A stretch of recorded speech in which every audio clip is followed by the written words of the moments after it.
Hey, what's up, everybody? Welcome back to the Grayzone. It's been a little while. I've been on hiatus, but having a comeback run this week, and this is going to be a very special live stream at a critical moment in human civilization as the U.S. president, Donald Trump, vows a literal war on civilization, declaring tonight an entire civilization will die if his threats are fulfilled or if Iran refuses to submit.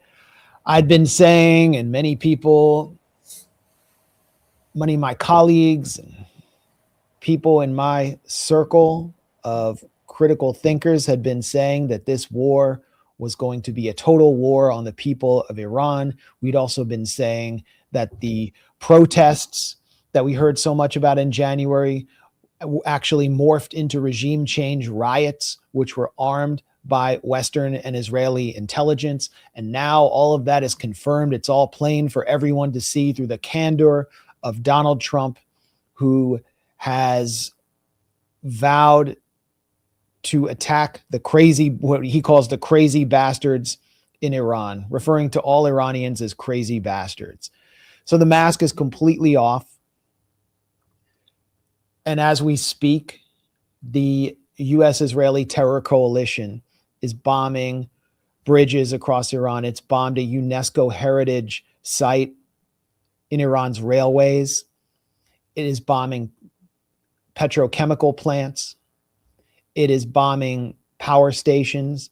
It is bombing apartment blocks, entire civilian neighborhoods, and it bombed a synagogue where I conducted an interview with a major Jewish community leader who happens to be an Iranian parliamentarian just a couple blocks away for a documentary that I will re-release today. What I want to do for the first 45 minutes or hour of this stream is talk to two independent journalists who were just in Iran covering this war while most Western agencies stayed on the outside and stayed in Istanbul interviewing Iranian expat regime change activists in underground discos. And these two journalists were on the ground and actually made it all the way to the Strait of Hormuz to tell us what's really going on at this choke point of the economy and at a pivot point of human civilization. So I want to welcome Ahmad Saadaldin from Prop & Co. and Dimitri Lascaris from Right to Resist onto the show right now. Here they are. Welcome to the Grayzone, Dimitri and Ahmed. It's great to see you both, and I'm extremely jealous that I couldn't join you on the ground. We missed you.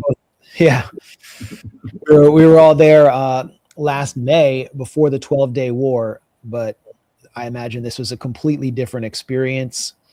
I'm not even exactly sure where to start, but let's just start with your overall impressions, and then we can kind of I think maybe then we could start from your, a chronology of your journey from Tabriz all the way to the Strait of Hormuz. What was your overall impression of the war? What you saw? What Iranian society was like under this imposed war, what they call the Ramadan War, and their reaction to it? What kind of differences you witnessed throughout the regions, and how you think that affects your view of how this will play out? I don't know who to start with here, so whoever wants to jump in. Go ahead, Ahmad. No, I was going to say after you, my friend. Elders first. Elder by a wide margin, I might add. Well, let me talk first of all about my immediate surprise. I had an immediate surprise when I personally had spent a little time in the country. And that is based on what I was seeing in both the corporate media and in the alternative media. I expected the level of devastation to be much greater, physical devastation. I thought I was going to see something similar to what I had seen in South Lebanon. And I've been there 4 times since the genocide began in October 2023. Each time it was progressively worse, but it was always worse, even on my first visit, than it was than what I saw in Iran. I mean, we could have. I think if they had just let us walk around the country for 11 days randomly, we might never have actually seen a destroyed building. The vast majority of the infrastructure is unscathed. Yeah. Well over 99%. And it just like, you suddenly realize you're dealing with a damn big country. It's a very big country. The population is well dispersed. It's much further away from Israel than Lebanon is and than the occupied Palestinian territories are. It has, as we've seen over the last few days, real air defenses. And the munitions of Israel and the United States have been greatly depleted by their insane warmongering over the last, going all the way back to the start of the war in Ukraine. So Iran's, now, it's also very early in the war. Things could get really bad really fast, but at least when we were there, I was impressed by how unscathed most of the country was. That being said, Max, there's no doubt in my mind that there is a reign of terror here. Everywhere we went, we saw, we were guided to emergency centers demolished, meteorological stations demolished, hospitals put completely out of service, schools destroyed, cars blown up in the middle of the street workers grievously injured, children lying in hospital beds. It was absolutely clear that they are engaged in a campaign of terrorism against the Iranian people. And it is really quite remarkable how well they're standing up to it. Of course, people there are very concerned. They're very saddened by what is being done to their country, particularly, the children and also the historical sites, the cultural sites that have been damaged severely. And we talked about that in our reporting. But they are defiant. They are steadfast. They are as united as you could possibly imagine. We saw pro-government demonstrations all over the country. I remember Shiraz one night we were driving around. I think we saw 4 different pro-government dememonstrations at different intersections. And we weren't out there looking for them. That was like a half an hour drive around this city. And we didn't see a single, Ahmad can correct me if he saw anything like this, but I didn't see a single anti-government protest. Now, I'm sure there are people out there who are opposed to the government. There's no question that there are. There are in every society.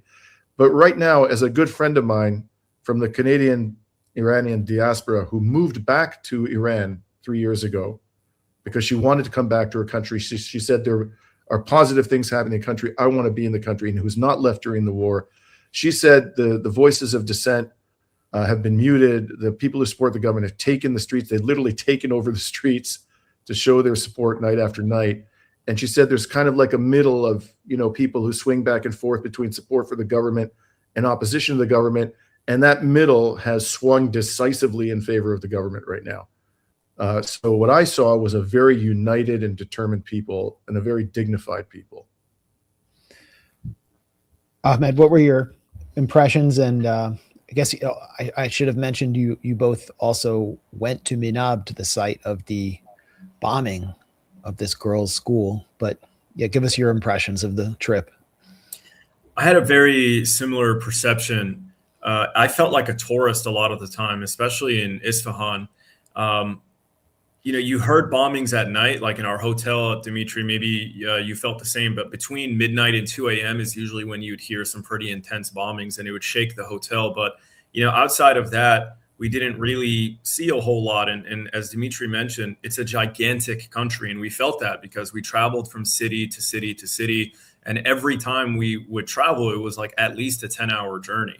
And our last journey was like 24 hours total, and so we're actually longer.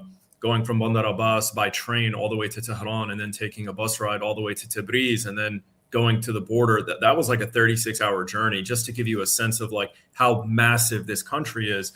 And as Dimitri mentioned, you really wouldn't see the effects of the war, damaged or destroyed sites, unless you went looking for it. And in Tehran is a little different, especially in the area where you have a lot of the government buildings. There you drive around and you will find, different sites that are destroyed. But yeah, for the most part, you have to go looking for it. And I don't want to make it sound like the country isn't being bombed relentlessly. Like at this point, I think over 20,000 bombs have been dropped on Iran. And now they're starting to Like, they're very open about the fact that they're bombing civilian infrastructure. I think just today they bombed the railway, and that was the railway company that we took, Dimitri. It was Raja Transportation or Railway, however you call it. And so, but the people are, I had the same feeling that people are defiant. And, you know, last time when we took our trip to Iran, Max, we spent most of it in Tehran. So, well, you got to go to Isfahan and Shiraz afterwards, but, you know, I didn't. And so I didn't really know what people felt like all around the country. Everyone you speak to in the country is inspired to defend their country. They're very patriotic, but they're also heavily interested in the concept of martyrdom. Everyone we spoke to was obsessed with martyrdom. There was one woman who discovered a landmine in her house in a village outside of Shiraz, and she was sharing with Dimitri how she debated whether or not she should pick it up because it was an opportunity, you know, to save someone else's life, but also attain martyrdom herself.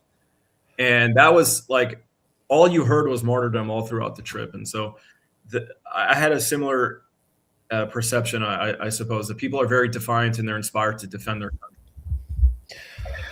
Let's turn to some video that Dimitri filmed in Isfahan, in the central square, which I visited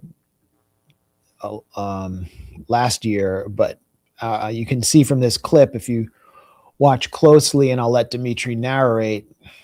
Can you max the volume, Max, yeah, on this? Yeah, here we go. So just listen.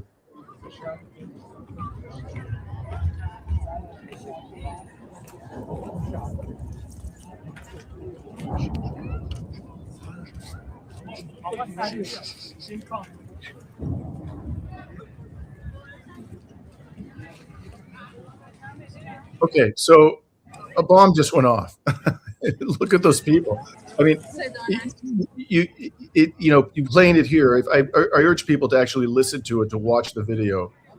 Crank up the volume, and you'll hear very distinctly that there is a large explosion nearby, and you can also hear the roar of jet engines. And look at these people. I mean, it's the most remarkable thing. Kids, couples, parents, just strolling around as if a huge bomb going off within a couple of kilometers of the square is par for the course. They have internalized the war, and they refuse to be cowed by it. Even the children. It's the most remarkable thing. And this video was shot just after the governor of Esfahan, so he would be the highest ranking civilian official in the province, which has the second largest city in Iran, gave us a tour about an hour long. There were no bodyguards with him, as far as we could tell. And as he was walking around the square, a number of people came up to him and expressed their affection and respect for him. There was nobody that was disrespectful. He didn't seem to have the slightest concern about his safety. And I had the overall impression that people liked him. And so this is not at all consistent with the narrative we've been given, that the vast majority of Iranians want to lynch their leaders. So again, I can't say what the conditions are like outside of wartime and before I went to Iran in May of last year for the first time in my life. But this is what I've witnessed. So I think, as I put it, Max, to one of the Iranians in our entourage, this war was intended to destroy Iran, and it is in fact enabling Iran to assume its rightful place in the world. And I think that is what the people you're seeing here essentially feel about it. Yeah, and I think that's how a lot of Americans feel. And I think these walking tour videos, which I shot, are so important because it shows just what daily life is like, and it eviscerates the propaganda we're subjected to. You see women everywhere without hijab, just freely walking around. There's no morality police attacking them. You see people of all different kinds of people, and you see the rich culture and history of Iran right there in the middle of one of the oldest continuously inhabited cities in the world, which is now being viciously bombarded. And some of these buildings were damaged in bombings. Some of these market stalls, some of these religious sites were damaged in bombings. Yeah, absolutely. Let's turn to another video. Well, you both went to Minab.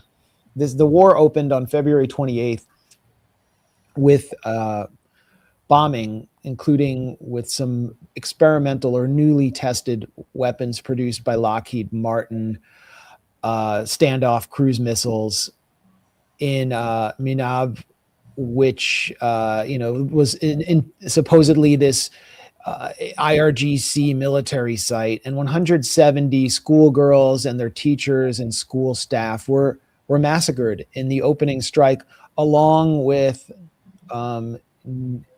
in Lamerd, a volleyball team of young girls were slaughtered in these cowardly U.S. standoff strikes. And you both got to visit that site in Minab. Let's just take a quick look, or we'll roll some footage, and you can each kind of narrate and just tell us what you saw there and what your impressions were. Did you learn anything new about this bombing? I'll start with you, Ahmed, even though this is Dimitri's footage. Yeah. I can't say I learned anything new in terms of information, but when I was there, I realized that, like I mentioned earlier, over 20,000 bombs dropped on Iran, and there's been so much bombing now that people forget that Minab took place. There have been so many massacres and war crimes committed. But Minab, I think, remains as the symbolic war crime of this war, and you see it all over the country. I mean, there's all kinds of posters, memorializing the young girls and showing them in the, in paradise and the afterlife with the supreme leader, and it's become a rallying cry. And while we were there, we interviewed a couple of guys that were actually there the day of, and they responded. And it was a double tap strike. It wasn't one bombing, it was two. And these guys that came to respond, when talking to us, couldn't even finish the interview. I mean, they were just crying the entire time, describing what they saw, because it was so grotesque. I mean, it was just a Tomahawk missile directly hitting children. And so you can imagine what that scene looks like. We saw what that does to children in Gaza. So just imagine that everywhere, all over this location. And even the people we were with who were conducting the translations and conducting the interviews alongside us, they couldn't even hold themselves back from crying either. It's such an emotional story and experience for everyone in Iran now. And actually, while we were there as well, there was a woman and her daughter who were not from Minab. They traveled across the country. I think they were from Mashhad on the other side. And they came to say a prayer and pay their respects to the people of Minab and to this, because of this site. And so it's just such a tragic story. And it's a war crime that I think is symbolic of how unjust the war is, right? 2 negotiations interrupted by criminals claiming that they want peace. And it manifests itself in an opening strike that is the war, like one of the worst war crimes that you can imagine. Dimitri, what was it like visiting this school in Minab? You're muted right now. Sorry. I was standing beside that man when he broke down. His 2 young sons were standing beside him, and they watched his father melt in tears as he described, finding children who were dismembered. It was gut wrenching to see, but from a sort of legal intellectual perspective, I did find this to be quite enlightening, because I was operating under the impression that the school was near a military base. And early in the war, I had heard commentators whom I respect, and I still, of course, do, saying that they thought what had happened was the American military targeted the school to send a message to the Iranian Revolutionary Guard Corps, because these children were largely the children of men who were serving in the IRGC. In fact, I think that that's not true, based on what I saw. There is no military facility that we found anywhere near the school. We walked around this thing. This was a military base something like 18 years ago. There's the man, you can see he's with his sons, and he he can't hold back his tears, and he just leaves. He just couldn't continue talking. We were told this was a military. It was nestled among military bases. So no, there's no evidence of that I saw. Absolutely none. So this was a military base 18 years ago. It's clear from the outside of the complex it's a military base because it's like a 12 or 15 foot high wall with rusted out barbed wire on top. But once you walk into it, what you find is that the former military camp has been divided into two portions, which are separated by a concrete wall. On one side of that wall is what is absolutely clearly a schoolyard. Okay, there's no question it's a schoolyard. So the question for me, and this is the part that was most enlightening for me, was what is on the other side of that wall? In the second half of the former military complex, there was a hole in the wall which they had created because there had been destruction on both sides of that wall. They created a hole to, I guess, ferry the rubble in and out of the other side. And so there was a piece of tape across that hole in the wall. You can see it right there. It's like off in the distance, the hole in that wall right there. And so we said to them, look, we need to go into that other part of the former military camp to see what's there, because otherwise we can't warrant that there's no evidence here of a military presence. Yeah. So they just gave us free reign, Max. Like, okay, go in there, do whatever you want. No one was putting any restriction on us. We found like 3 buildings on the other side. They'd been struck. 2 had been completely destroyed, but there were some walls standing. We were allowed to roam freely in there. One of them was very clearly, we were told it had been basically converted into a storage facility for pharmaceutical products. And we found all kinds of pharmaceutical products in the rubble. It was clear that thing was a warehouse for pharmaceutical products. The other thing was just kind of like the bigger building on the other side, which you can see if you look right between those 2 men, you can see the hole in the wall, and there's a bigger building. So that was kind of like an overflow space where there was a prayer room, and they had a room where they had a bunch of seats. It looked like they used it as a classroom when they needed to. There was absolutely zero evidence that thing had any kind of a military function. And that entire space on the other side of the wall you see there, on the right side of the screen, there was a lot of weeds. Very, very, they were mature weeds. It was very clear that these weeds had been growing for a long time. And there was no indication whatsoever that vehicles had been parked on those weeds. And the weeds took up the vast majority of the space on the other side of that wall. So then after we saw this, it was crystal clear there was no military facility inside the former military complex. This was obviously a schoolyard. You couldn't possibly come to any other conclusion if you have the surveillance capabilities of the United States military. And then we walked around the former military base, and saw nothing that could be a military facility.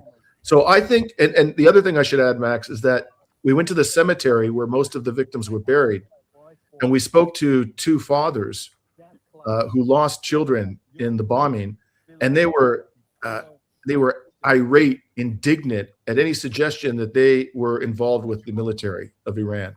They said they had absolutely nothing to do with the military. Any suggestion that these children were the children of soldiers is a bald-faced lie. We were just ordinary people, simple people living in this village, and they targeted us on purpose. We have no doubt in our minds that they killed our children intentionally. That's what we heard. Well, and of course now all the pretense is gone. They're not even claiming to be attacking military targets. Trump has declared today to be Bridge and Power Day, attacking Iran's the source of life in Iran. But let's turn to another war crime that you both exposed. I think this really speaks to the value of your reporting and the trip you took, because not only did you expose this on your independent channels, it kind of forced mainstream Western media to acknowledge that this was taking place. The Washington Post picked up, cited you directly, Dimitri, in its reporting of, correct me if I'm wrong, but essentially small landmines were dropped all over civilian sites in Shiraz. Here's a video from Ahmed's propaganda and company. Okay, well, yeah, I mean, just even describing this, I don't know, Zionist chainsaw massacre might actually get us demonetized, but here we go. explode on impact. A recently married 30-year-old man with a 4-month child found a landmine next to his Okay. death.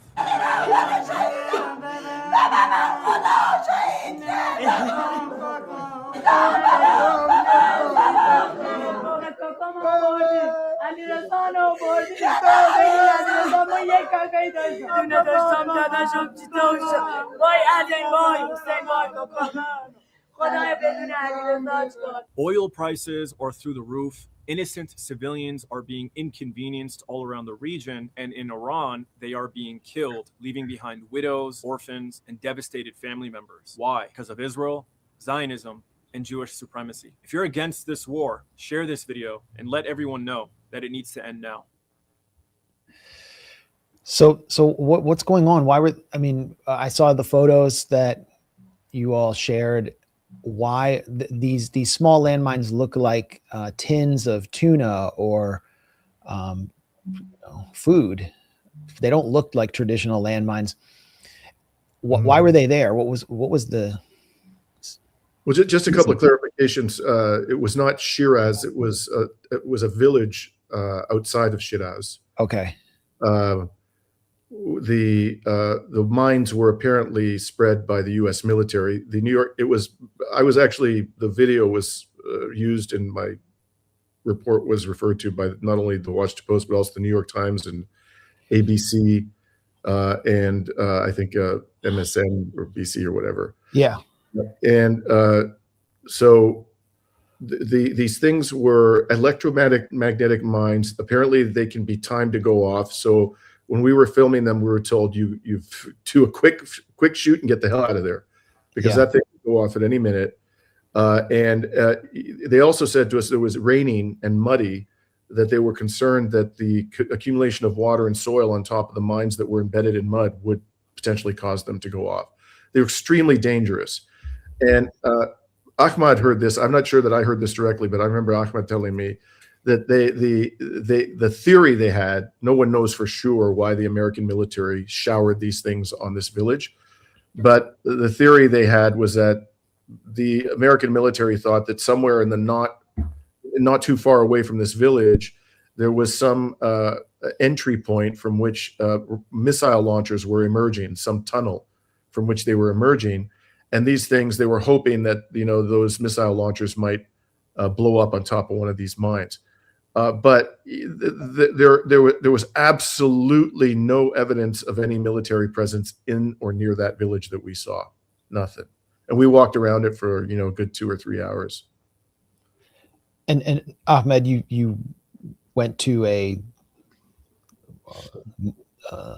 gathering of the family members of this man who had been killed. How did you happen upon that, and describe that experience?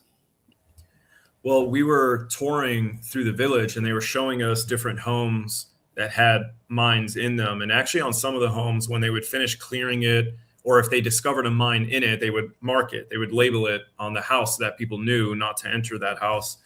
And they brought us to the home of this man, and he found this landmine next to his truck. He picked it up not knowing what it was, and it detonated, and unfortunately it killed him, and it cut him to pieces.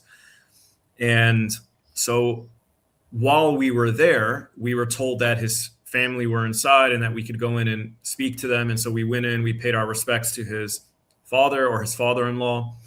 And then his mother came in. I believe his sister came in. His wife wasn't present, but it was so fresh after it happened. It literally happened the night before, and we were there first thing in the morning. And so their family was traveling from wherever they were, getting the news, and then making their way to the house. And that all happened while we were in there. And you could just see on their faces, I mean, they're just completely shocked. They're devastated. And he was a young man. He had just gotten married, like maybe a year ago, if that. And yeah, you just saw the grief and the shock on their faces. And it's hard to witness, because we want to tell their stories and we want to capture it. But at the same time, we don't want to impose, we're there as strangers. And what do you even say? It's difficult to witness. But we do what we can, I guess, which is tell their stories, and with the hopes of bringing an end to this war, exposing it. Yeah, that scene you saw in the house was, I think, less than 10 hours after the man had been blown to bits in his own home. So the grief was very fresh, you know. Yeah, that's devastating. One other thing that happened in that village, again, this is so indicative, it's so typical of what we experienced when we were there. I'd had a lot of coffee that morning and I needed a washroom facility, and so there was none publicly available, and one of our Iranian colleagues found a villager who allowed me to use his facilities. And when I came out, the villager insisted with his wife, he was an elderly gentleman, he insisted with his wife that we remain and have tea. He said, you know, this is a custom in our country. You have to stay and have tea. And it was raining, and so we're outside in his backyard, we're having tea. And he says, he just spontaneously broke out. This was all, none of this could possibly have been scripted, Max, okay, the way it played out. It was utterly spontaneous. He just starts talking. He said, man, I'm here, and I'm going to stand on this land, and I will die on this land, and ain't anybody going to take it away from me. Bring it on. Bring it on. I'll fight to the death. And his wife was sitting there nodding her head. You know, this was the overwhelming sentiment of people we spoke to. Ahmad talked about martyrdom. The very first family we met who had lost a family member to one of these criminal bombings was the first city we went to, or outside the first city we went to, is a village near Tabriz. And the man was a postal worker, and he had been killed when they bombed the post office. And so we met the mother and the father. And the first thing out of his mouth, he said, it's a great honor to have lost my son in this criminal war against our country. And then they invited the son to speak, who was 10 years old, 10-year-old boy, who calmly sat there, you know, in a measured voice and said, I will not allow anyone to dishonor the name of my father, and I will avenge his blood.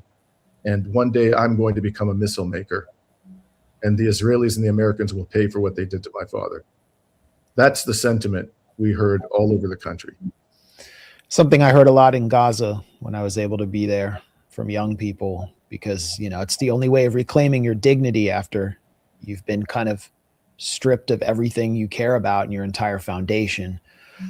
Dimitri, I know you have a hard stop coming up. I want to, I guess let's go to the Strait of Hormuz and get your impressions there. I mean, this is a clip from the only American.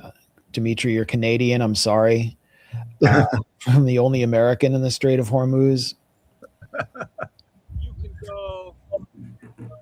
You can't go. Stay up, buddy. Stay up. What's that? The money can go through. This is what Trump said he wants to do. Journalist Dimitri, Lascaris, Tim Anderson, and myself had the unique opportunity to sail through the Strait of Hormuz off the coast of Bandar Abbas in Iran in order to witness what can only be described as a historical inversion for the economic world order, as oil tanker after oil tanker after oil tanker is forced to pay transit fees in Chinese yuan currency to the Iran government in order to obtain permission to pass the Strait of Hormuz on towards their death. You can go. Amazing. I mean, simply amazing. I got to give you some color commentary on this. Yeah. So it's difficult to overstate how courageous Ahmad was in that clip. Okay, he is like totally cool in the gang. He's obviously having fun with the moment. They had been targeting for the prior 2 days just about every site that we went to. Yeah. You know, that was an extremely. That was I don't know, Ahmad, I think you probably agree. That was probably the most dangerous moment of the trip. We were out in the water. We were at a point where it was relatively easy for the Americans or the American military or the Israeli military to strike us, because they didn't have to come inland, and they were less threatened by air defense systems. And they told us, you know, there are drones in the sky. So we're going out there, and after they struck the Minab school 10 minutes after we left it the day before, after they did a drone strike on a demolished antenna facility we were looking at on the way to the Minab school. They did the drone strike while we were there. They struck outside our hotel room in Boucher after we had left it a couple hours afterwards. What do you mean outside your hotel room? Across the street. I'm not a hotel room. Across the street from our hotel. I misspoke. No, I just mean how close. We don't know. I think it's like 100, 200 feet, something like that. It was definitely close enough to cause people to say, were they trying to send us a message? We weren't there at the time. We had left Boucher. So we got this report from, I think, Red Crescent personnel in the city. So, and also they struck, we did this piece at a meteorological station in Boucher, civilian meteorological facility. They completely leveled the thing, and there was nothing there to hit. There was absolutely nothing of any value. Why would you waste a missile? And they hit that too after we visited it. So by the time we get to the Strait of Hormuz, everybody in our entourage was pretty much convinced that the Israelis and or Americans were trying to send us a message and to deter us from continuing to report on the ground. And so when you see Ahmad out there, you know, yucking it up, he's doing it at a moment when his life is at risk. So it was, I just have to say, you know, before I go, Max, like this was one of the greatest privileges of my life to travel with these people, you know, and not just Ahmad and Tim Anderson. Also, we had for a while Adam Metan from Turkey, but above all, our gracious Iranian hosts. You know, these people did everything they could to protect us. It was clear they were willing to risk their own lives in order to ensure that we saw what was being done to their country. You know, I feel nothing but love and respect for them all, and I feel honored to have been on this trip. Well, what you did was such a service to humanity and to journalism, informed all of us, and your voices that we can trust because we know what you believe in. You're totally transparent about your agenda. And so what we saw through your eyes felt authentic. And it made an impact because so many other journalists who have much more resources, who, you know, would be able to, when they go into conflict zones, they have bodyguards and fixers and press vests and credentials. They didn't take this risk that you all took. So thank you for your service, Dimitri. And if there's anything else you want to add before you go, the floor is yours. All I'll say, you know, thank you very much, Max. It's very kind. The only thing I'll add is, you know, when this war is over, go to Iran if you can. If you have the ability, the means to go to Iran, see the country for yourself, meet the people of that country. They deserve our admiration and respect. Whether you like the government, don't like the government, this is a war on the people of Iran.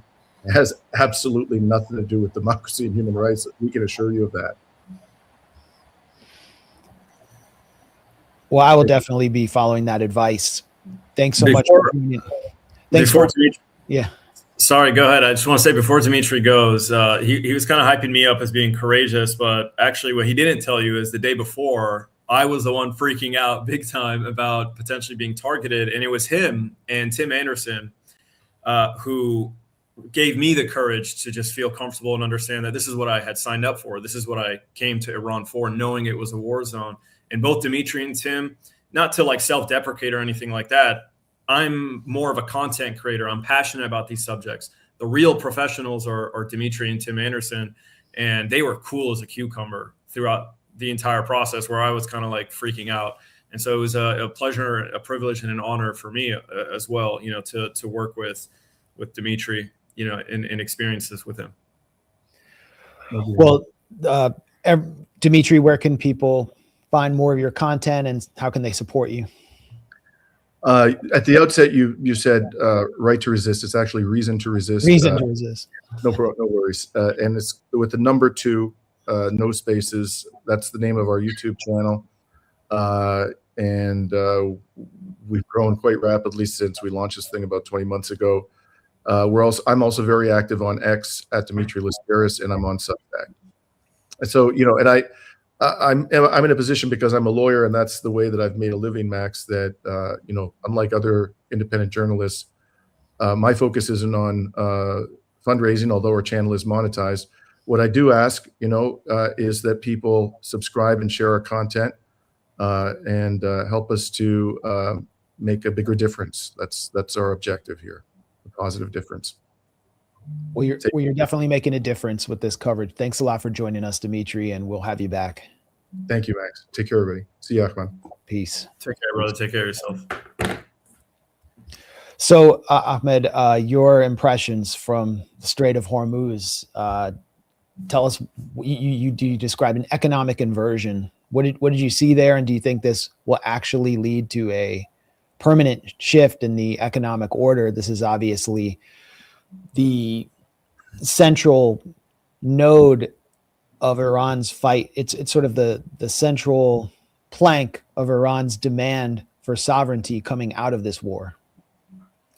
Yeah, as you know, one of Iran's demands is that the United States provide them reparations for the war damages. And I don't think the U.S.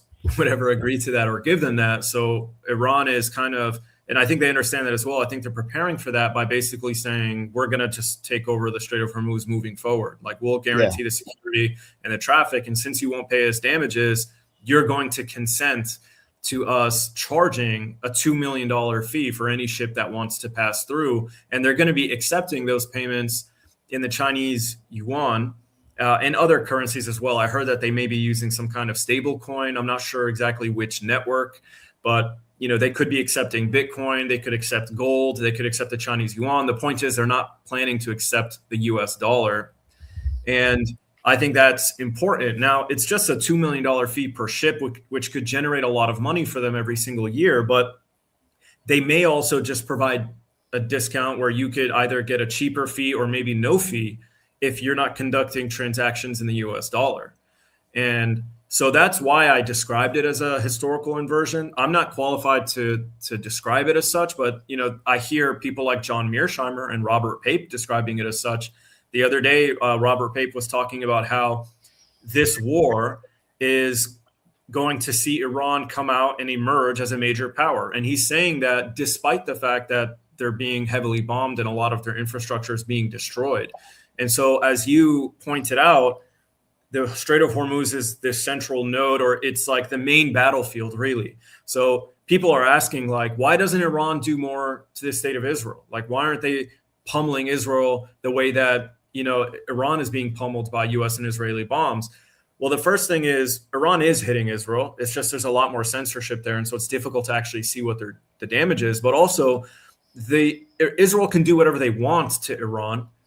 It doesn't matter because the key battlefield here is the Strait of Hormuz. And so that's why Iran has been harassing the Gulf monarchies, but also just ensuring that they can control the strait. And so they're kind of unfazed. It's just a difference in tactics. And so the U.S., that's why Donald Trump, he's coming across more unhinged than he did at the offset of this war, because he understands that Iran holds all the keys, and it's because of the Strait of Hormuz, and that they won't let it go no matter what he does. And now it's escalated to the point where it sounds like he wants to nuke Iran. Yes. Or use a Moab or tactical nuclear weapon. I guess you did ask some questions about that. I was going to turn to something else, but since you brought it up, you met with the... Yeah, this is the governor of the Bandar Abbas region. So the governor of the Hormuz region. I think you're referencing that clip, right? Yeah, here it is.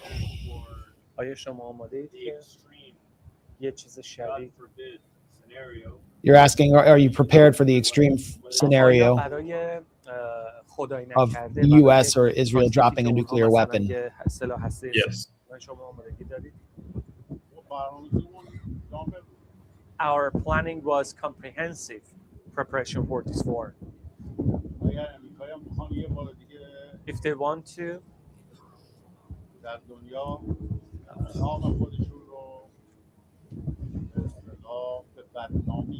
if they want to black fame themselves once again in the world, Bismillah, let's start. This is the end of war.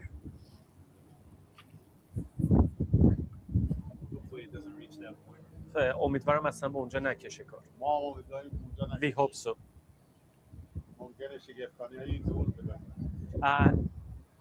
There might be some surprises for them. So there might be some surprises for them. What do you think he meant by that? Well, you saw Ali Ekberi, you know him. He was our translator in Iran last year as well. And his reaction, you can't really see it because it's from the side of his face, but he was shocked when he heard the governor say that. And he did like a double take. He couldn't believe it. And the implication, so first, the governor said that their plan was comprehensive. So remember, I'm asking him about whether they're worried or not that they could get nuked, right? So he says, we planned for this comprehensively, meaning we've thought about every single scenario. So they've thought about potentially being nuked. And then at the end, he ends it by saying, we may have some surprises for them. And the implication is that either they have the ability to quickly make a nuclear weapon and potentially respond to that attack, or they may secretly already have it, or they have a weapon of comparable destruction and strategic impact. So that clip went viral because a lot of people obviously interpreted it in the same way. Yeah. Now, this was a civilian governor. I don't know if he's like able to even make these kinds of comments with confidence. I don't want people to think I was talking like directly to an IRGC general or anything like that. But that was a very interesting response, I think.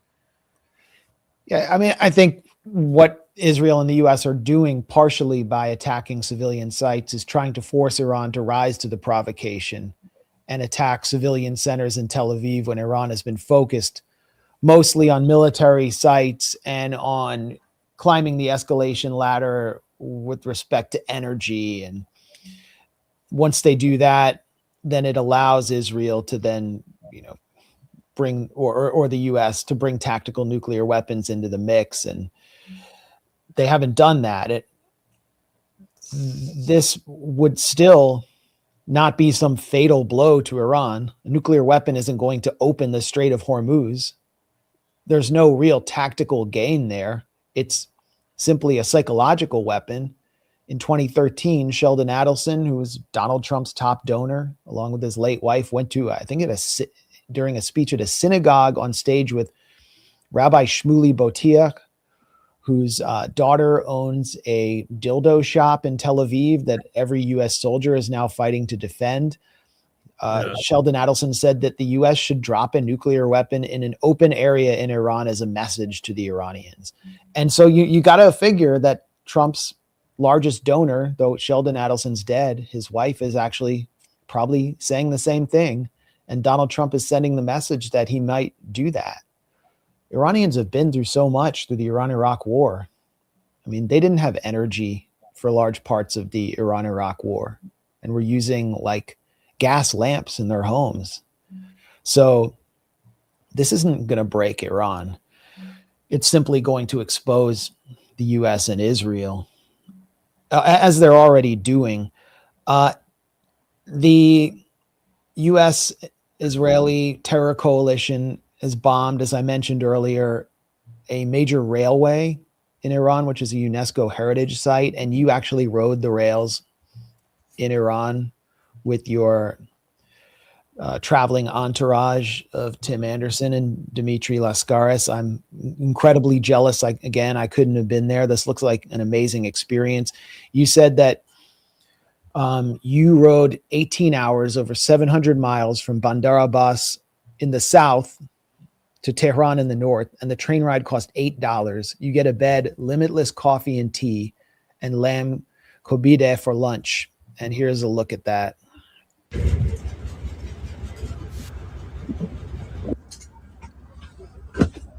This is pretty luxurious compared to Amtrak, which is like the Greyhound bus on rails. Train ride with Tim Anderson. Yeah, it really wasn't a bad ride. It was very comfortable. I even show a clip of the bathroom. It's a public bathroom. Man, that's incredible. Yeah, the mountains are just stunning. I mean, the entire ride is all you just get stunning scenes of the mountains all over. Yeah, the reason I showed the bathroom is just a sense of like how clean it is for a public train. I don't even. You can't even stand the smell probably in a public bathroom on a U.S. train, but you can see there the beds. They bring you food, directly to your room. Amazing. So this is actually one of the first experiences I've never taken a train this long before because I live in Florida. We don't have trains. They've been talking for like 25 years to do a train from Tampa to Orlando, and they still don't like this. Which is going to be useless because once you get off in Orlando, you need a car because there's like nowhere to go without a car. Yeah, it's just silly. So it's been, I've never had a train in Florida, and I've taken it here and there in other places, but never for 18 hours. I've never slept on a train before, so this was my first time, and it was a very interesting experience.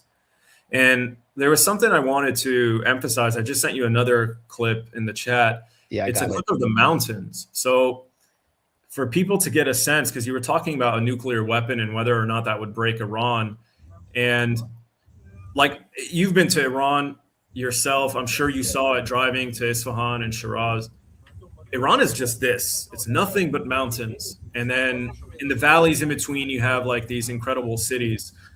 So there won't be a ground invasion. It's absolutely ridiculous. But it's not just about trying to send troops in and invade this kind of territory, which is unforgiving. It's also the fact that embedded in the mountains are caves containing anti-ship cruise missiles, all kinds of things. Like they've completely prepared the coastline in order to protect the Strait of Hormuz and maintain control over it. And all they got to do is threaten one or two ships, and that'll give them enough control over the strait. And that's what we've seen over the last month. They haven't really gone hard, on trying to keep the strait closed. They've just sent a couple of messages to a couple of ships here and there, and that's enough to do the job. And so if the U.S. tried to forcibly reopen the strait, or if they nuked several cities in Iran, which would obviously be horrible, devastating war crimes. But even if they did all that, they're not going to eliminate Iran's ability to defend itself militarily. And as long as Iran has that, I feel like, they can rebuild cities, they can rebuild factories, they can rebuild railways. This is a country that built those things under sanctions anyway. What really guarantees their sovereignty and makes them relevant is their ability to fire these missiles, these drones, and control the strait. And the effort to suppress ballistic missile fire has focused on attacking the entrances to missile cities with JDAMs and 2,000-pound bombs. And they get dug out in a couple hours or in 2 days. But the missile cities themselves remained undamaged because they're built in those mountains and then surrounded with heavily reinforced concrete. So the strategy is completely failed. Israel's getting rocked. We don't know what's happening there, as you said, because of the heavy censorship, but they continue to get rocked. They're running low on interceptors. They're having to reproduce. They're having to ramp up production and invest more and more of their budget into arrow systems. Like, it's a disaster for them strategically. And then you mentioned this vast landscape, which we saw. Mm-hmm. The only thing I could see the U.S. doing is either kind of attempting to get a moral victory for Trump by invading a place like Chabahar, which is this sort of flat or straight coastline in the south, which the Marines and Navy have, they prepare these amphibious invasions, but then they have to actually hold the territory, and they render themselves vulnerable to drone attacks, mobile artillery, or they do some kind of special operations stunt where they try to seize the uranium or, something closer to a heavily populated center like Isfahan, which raises questions about the rescue operation we just saw and what was actually going on there. What are your thoughts about that? And what actually just took place? 25 kilometers south of Isfahan? Yeah, so you mentioned Chabahar. I've heard that as a possibility as well. And it seems like Trump is desperately trying whatever he can to find some location in Iran that helps him gain leverage because of the Strait of Hormuz. And that port in Chabahar actually is quite important. Ali Ekberi told me while I was there that Ali Ekberi is our translator for those who don't know. And he's a journalist as well. He told me that that port is very important to Iran because it imports a lot of food and supplies. And so a lot of the goods in Iran actually move through that port specifically. And so that might be why Trump wants to go get it and say, hey, I have another important place that I can take from you.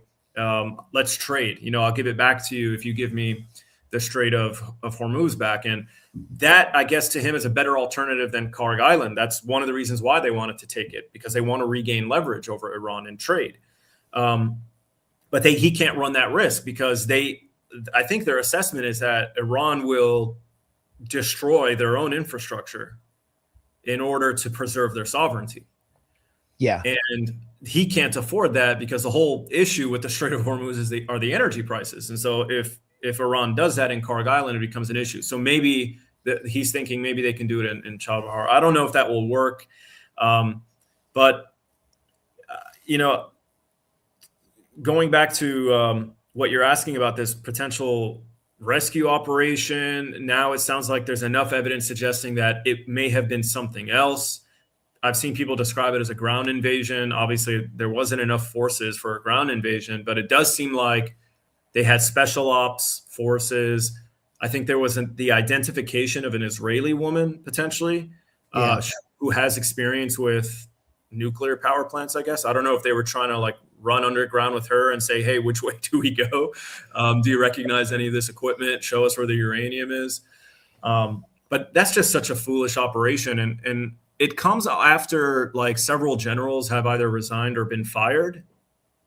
And it just seems like these people are being purged from the administration or from the Pentagon because they're hearing these plans and they're telling the president their honest assessment, which is this is absurd. This can't work. You're going to humiliate the military if you try this. And then they get fired, and then it happens a couple of days later. And so I think it's just been nothing but humiliation after humiliation. And it just seems like they're hoping to do anything they can to regain leverage over Iran. And I don't think it's going to work. Yeah, I mean, you mentioned that based on your conversations with local leadership, governors, mayors, the local population throughout Iran, but especially the political leadership, they're willing to see their infrastructure destroyed in these terrorist attacks so they can retain their sovereignty. There's no pressure point that can be reached by the US and Israel. However, I don't know what you think about this scenario, but we saw what they did to Syria. Obviously, Iran is not Syria, but Syria did have, Syria had sectarian differences. There was a Sunni majority, an Alawite minority, controlled the presidency. So there were all these friction points that the West could exploit that Iran doesn't have. And Iran's industry, its history is much stronger.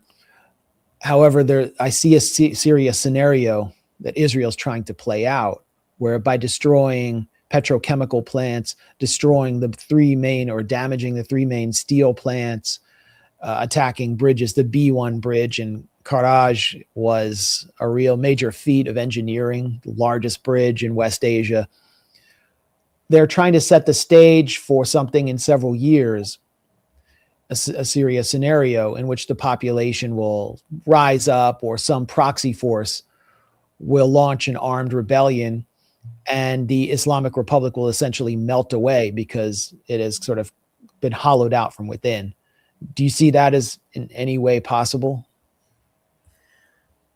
Well, many things are possible. So I suppose it could be. I guess the question is it probable? How likely is it to work?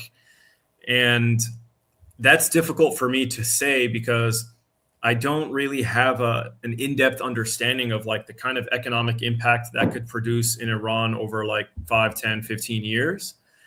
But what I'll say is, and you've pointed this out, I think there is a difference between Iran and Syria. Syria, like many countries in the Middle East, is a newly formed nation state, just literally drawn on the borders, a couple of decades ago, let's say almost a century ago. Where Iran is a civilization one of just a few on Earth that is continuous and has been around for Right. thousands of years. And so you have many Iranians who are not Persian. You have Azaris, for example, in the north west, where we initially went into. And I've only released one in-depth episode so far on my YouTube channel, but in my first episode, I covered our journey through these areas in Tabriz, and that whole area is Azari. They don't speak Farsi. Some of them speak it as a second language, but Azari is the language that they speak there. And so you would think, oh, this is a potential population that could flip against the government because maybe they feel more more of a connection with Azerbaijan next door, a nation, that they share an ethnicity with. But actually traveling through there, we find that no, these people are very proud of their participation in Iranian civilization. They have a very good relationship with, their fellow citizens. And Dimitri mentioned the father of the post office worker who was killed in the city outside of Tabriz. And he said it was my greatest honor. Like, I'm very proud of my son for becoming a martyr. He also, before he said that, he paid his respects to the supreme leader, who was Azari as well. And so my point is that Iran is a civilization that people are very proud to be a part of. And it's not just Persian people, it's Kurds, it's Azaris, it's all kinds of people who live within the current nation state of Iran. And I think they're willing to endure a lot. Like you mentioned, Iranians were lighting their homes with gas, because they didn't have electricity during the Iran-Iraq war. So honestly, at this point, Max, nothing has worked against this government. I don't think you can flip it. These people are really proud. They're very strong. They're very resilient. At this point, I don't know what American Israel thinks they can do at this point. They'll actually use a nuclear weapon out of desperation, but at some point you just have to realize it's not happening. You guys are not going to succeed. Not with these people. Yeah, it's sort of hard to see how this. The ignorance going into this war really stunned me. The ignorance of Trump. The Israelis obviously know better, but they had to draw Trump in by exploiting his ignorance and the ignorance of those around him. And it really stunned me. The idea that there would be decapitation strikes and then some mass uprising. They really believed their own propaganda. And this is Iran today. Well, this is the oldest usable bridge in the world. And it's the old bridge of Dezful, which was built in 255 AD. And Iranians have come out to defend this bridge against the terrorist threats of the Mad King, Donald Trump. This is today.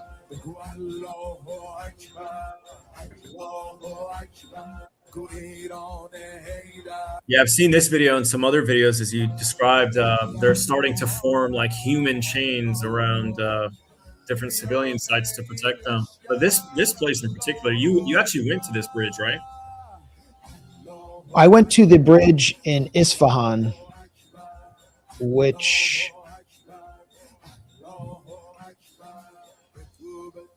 is over the Zandarud River, and yeah, this is it. It was. Yeah, this is. I was under the bridge, so. Yeah, this is an important cultural heritage site that they want to protect, because on our trip, we went to several cultural sites. In Isfahan, we went to Chehel Sutun, which is like this pavilion in a garden that's hundreds of years old. And in Tehran, we went to Golestan Palace, and there are many locations. Golestan has been bombed by, in the War of Civilization, War on Civilization by Trump. And exactly. This is, me under the Kaju Bridge. The Zandarud River flows through Isfahan. Isfahan's a central plain city, with farming areas around it.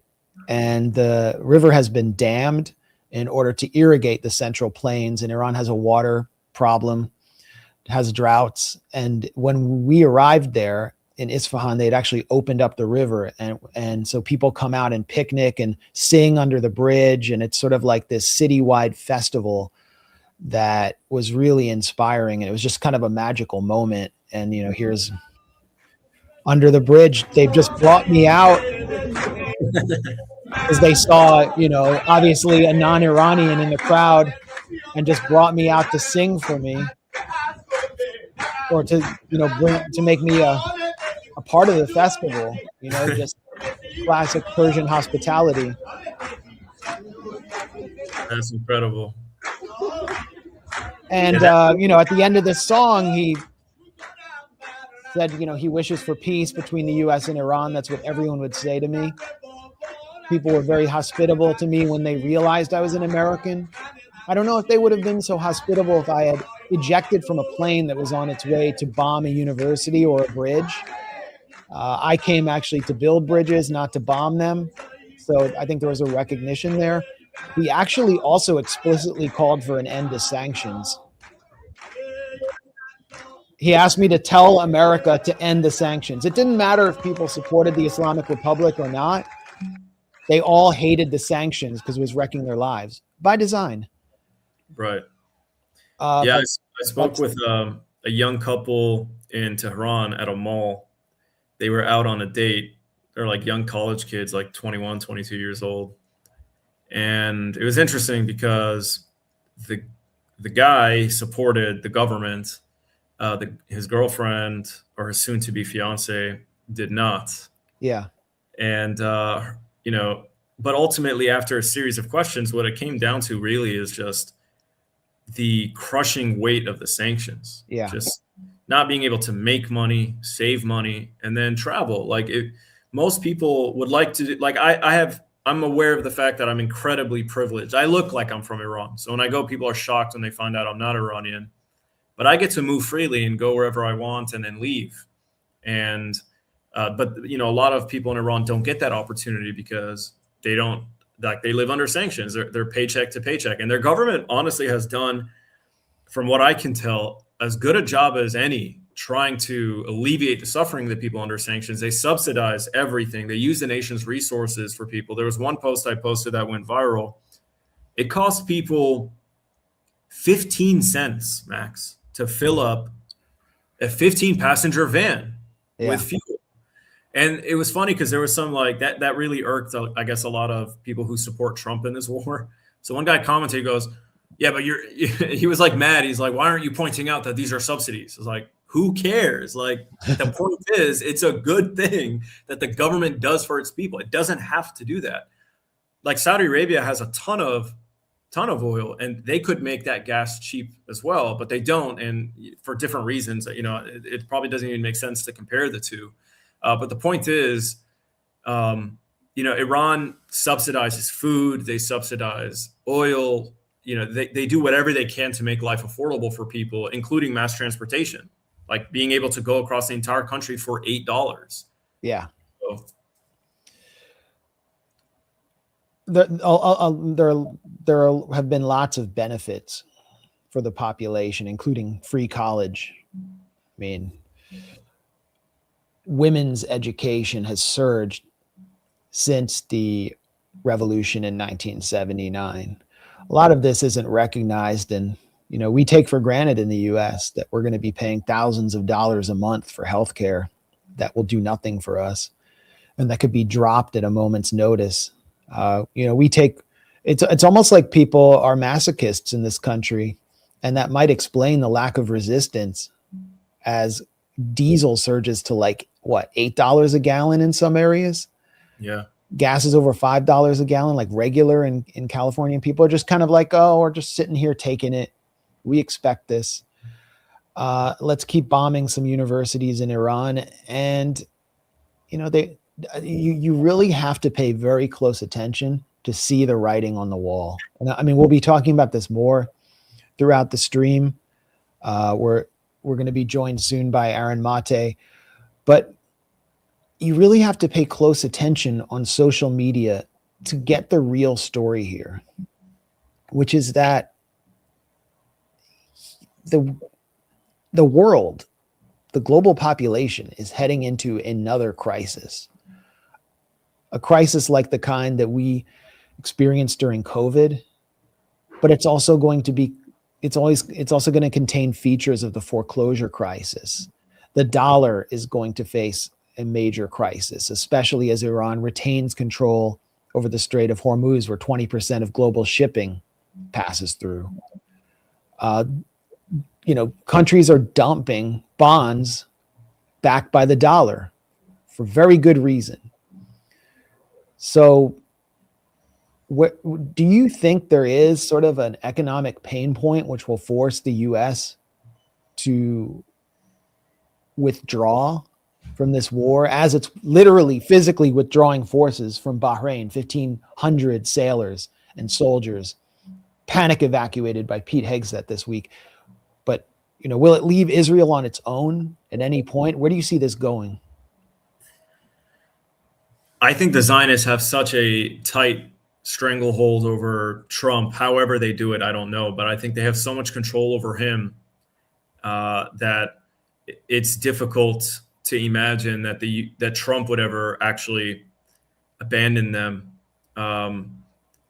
So that's one. Two, I think, even if the U.S. tried to just walk away from this, Iran has already, I guess if they want to walk away and also agree to have evacuate their bases forever, then maybe Iran would be satisfied. But Iran is kind of got them, they're pulling on their sleeve. They won't let them walk away from this so easily. And the way they do that is just by holding the strait. And so I don't really know how this ends, but I will say that we know in the summertime, gas prices go up. Yeah. As people want to travel. And so gas will continue, I think, to become more expensive the longer this goes. And that will culminate that will merge with, average prices being higher during the summertime. I think we haven't really even felt the effects yet of these higher energy prices because of the games Trump has been playing. He keeps saying, oh yeah, we're making peace and this will be over. And he keeps manipulating the market and pushing energy prices down with these statements. And I think even going so far as lying about the Iranian president saying that they're close to a deal as well, because people no longer believe anything Trump is saying. So now they have to make it sound like Iran is saying it themselves. So at a certain point, though, these tricks will no longer work. And the market, I think, will fully understand that this isn't ending, anytime soon. And it's gone on long enough where, people have pointed out that it's not as simple as Qatar turning back on the gas or the oil. That process itself takes time before they even start producing and then getting them on the ships and then sending them. So I think this could produce pressure on the American people, especially as they get closer to at least the midterms. But I think it's kind of less about America. You pointed out how this could be like COVID, or this could be like the 2008 economic crisis. That was felt around the world, and mostly in third world countries first. I think as this is in Asia right now. I mean, exactly. This is going to be felt in Pakistan now is in a lot of trouble. People in prices are through the roof, and people they have to wait in line for hours before they can fill up just their little motorcycle. So those kinds of countries around the world, Nigeria, which produces oil, also is experiencing some issues. I think Egypt is very concerned. Sisi is one of the only leaders to actually call for an end to the war because he's so terrified of the fact that, they can't provide energy, and they already have curfews.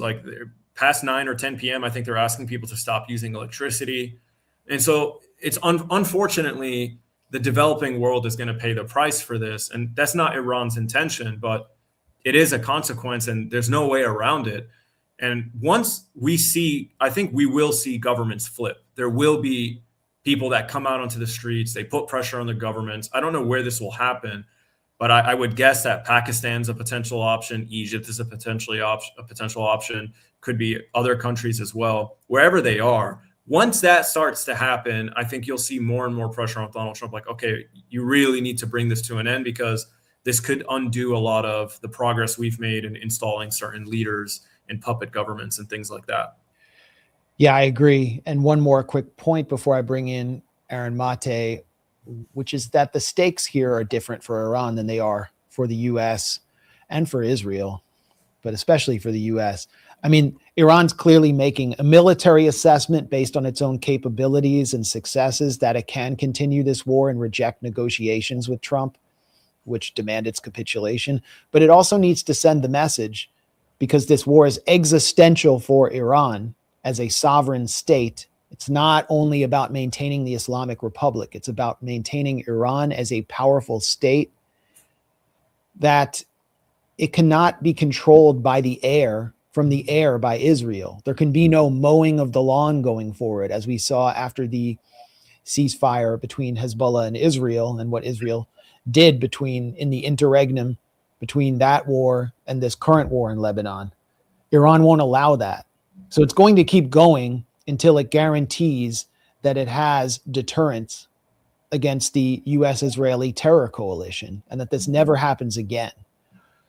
And so that to me suggests that this war will go on for significantly longer, and that Iran's calculus extends beyond any military assessment and is based more on its survival as a nation. And with that, I want to welcome Aaron Mate to this disturbing timeline that we're on today on so-called Bridge and Power Day. Welcome, Aaron.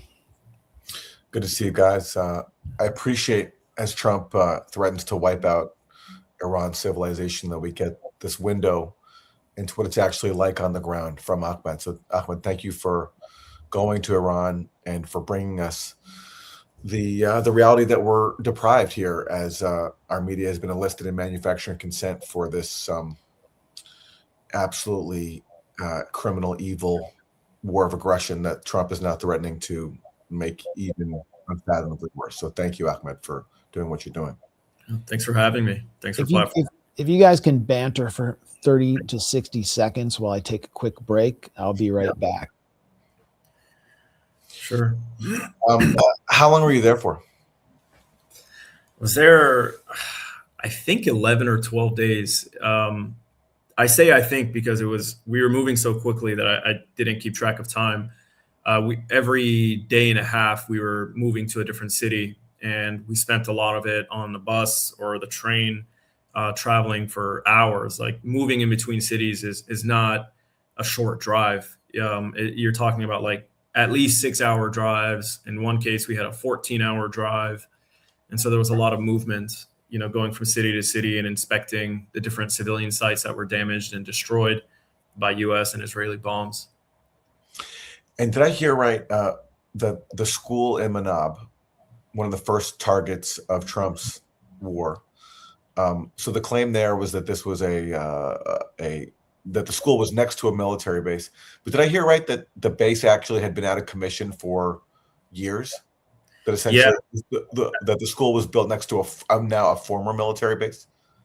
Correct. Yeah. The base was out of service for something like 18 years. And one of the reasons why the school was there is because the base had a bunch of infrastructure that could be used. But even with that, right, just imagine like a very large compound. The school was like on the far corner on the other side. So even if it was an active base and it was connected, it's still so far away and separated by a barrier wall with clear paintings of children on the school and on the wall and on the ground. There's no way a Tomahawk cruise missile, which, as I don't know if you know this or not, but it usually flies around its target first, and it has a camera, and it's being observed. And so they're able to, identify whether or not they should hit that. So I can't imagine a Tomahawk missile flying around several times before they decide to actually drop it onto the school. But it was out of service for like at least 16 or 18 years. I forget the exact number. And if you go to the site, you'll see like it's rusted and run down. Like, there's nothing modern or active about this place whatsoever. And I think they knew that, but for however they struck it, intentionally or unintentionally, they committed a vicious war crime. Well, we definitely owe it to Palantir and their Maven targeting system, which is combined with Claude, Anthropic's Claude, to generate targets, and generating targets almost out of thin air based on old maps and names like Police Park, which happens to be a civilian park that was bombed. This is what you get. That you just look at Gaza, which relied on the same systems to generate a genocide, which is what Trump is promising when he calls for the death of a civilization. But Ahmed, thank you so much for joining us today. This was incredible, an incredible window into the reality of life inside Iran, not just the war, but the Iranian society demonstrating resilience and vibrancy in the midst of this war that's been imposed on it. And how can people follow you and support your work? Follow us on Propaganda and Co. on YouTube. I've already released one in-depth episode from my journey to Iran, and I'll be putting out over the next few days a series of episodes, about 5 more episodes to cover the story in its totality. And I appreciate you platforming me and having me on. And I guess my final message would just be, I would echo what Dimitri said. If you have the means to go to Iran, you should go. Meet these people, see, how beautiful and wonderful they are. They're human beings just like you. And Iran is a wonderful place to live, to visit. The people are very hospitable, very generous, and there's so much culture and history there. It's really a shame that it's been closed off from the world for so long. I would highly encourage people there to go there and see it for themselves. So thanks for having me, Max and Aaron. Absolutely. Thanks so much for giving us your time, and we'll definitely have you back. Thank you. Take care, guys. Take care. Iran is not our enemy. Our enemy is in the White House. Our enemy is in a bunker in Tel Aviv. Our enemy is in a boardroom at Palantir. Our enemy is building data centers in our backyards without our consent and stealing our water and raising our electricity prices. Everybody knows that now. That's why Israel First financial freak shows like Sean Maguire are complaining that Americans are not rooting for America, because in his view, rooting for America means rooting for Israel's war, which is using America's army as its proxy. He doesn't understand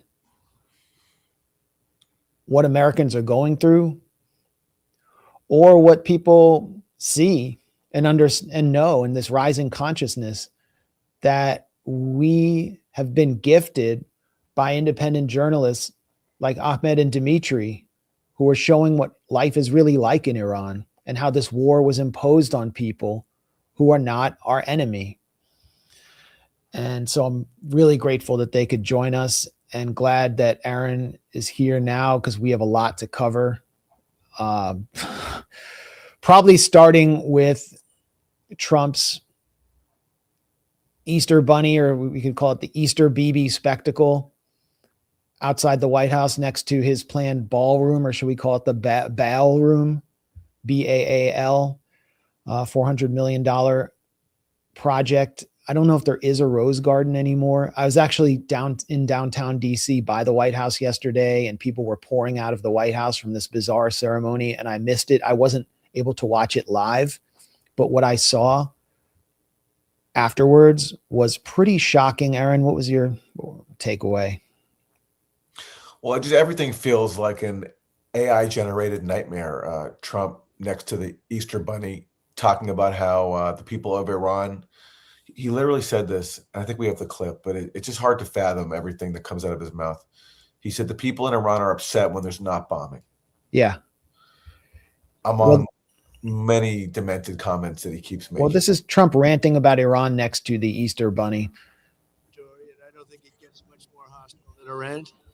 They're capable fighters. They're very tough people. And there are others like that. You don't mind when the enemy is weak, but that enemy is strong.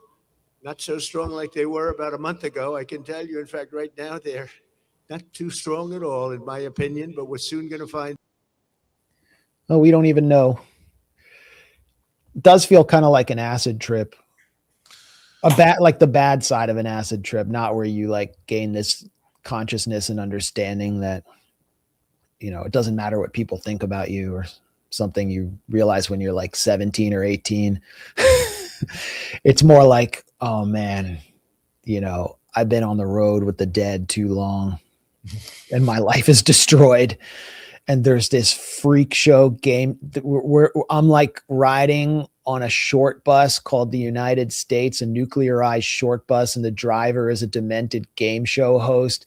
And he owes millions of dollars to racist Jewish investors. And I'm totally screwed. And the Easter bunnies in riding shotgun. And there's this like Jean-Luc Brunel catalog bride behind him. And we're just so screwed. That's the US government right now. Trump's threat to Iran today that, unless Iran caves to all of its demands, a civilization will end. It underscores, and images like that of Trump ranting next to the Easter Bunny underscored that this civilization as we know it, led by someone that evil, needs to end, that we need to transform here. And his call to end the civilization of Iran should be another wake-up call to us, that whatever this is, whatever has let this guy become the head of and the face of this civilization, this has got to change, because he is a threat to now everybody on this earth, not just the people of Iran, not just the people of Palestine and Lebanon and throughout West Asia, but everybody. Because even if he's not talking about nuclear weapons here, which the White House says he's not, but who knows, maybe he is. So you never know with this guy. Whatever he does, talking about wiping out all of Iran's infrastructure, that then will lead to a retaliation that will just cause permanent damage for an untold number of people throughout the world. Because Iran is using the only leverage it has, which is if any country is going to be complicit in destroying our country, they're going to bear the brunt of Iran's response. And that's where all this is headed with these unhinged threats from Trump. So unless something happens from within this civilization, people under Trump refuse to obey his orders. Congress acts, for once. Democrats have delayed a war powers vote. I think now they're finally coming around to saying that they'll do it. But something in this civilization has to change, or else Trump's threat to wipe out civilization pretty much extends to the entire planet. He's expressing the intent to commit genocide as Israeli leaders have for years. We all remember Yoav Gallant's call, pledge, no food, no water, no fuel. These are human animals. Intent to commit genocide. Amalek, as Netanyahu refers to the Palestinians and the Iranians. That's intent to commit genocide. And we've heard one Israeli leader after another call for bombing Lebanon back to the Stone Age. Just use whatever search engine you use and look up Israel, Stone Age, Lebanon, and you'll find statement after statement by Israeli leaders going back decades, or saying that about Gaza. Trump went into this war without a strategy, without any plan, without any clear objectives. Everything was driven by the Israelis. And now he's taking on the rhetoric of Israel.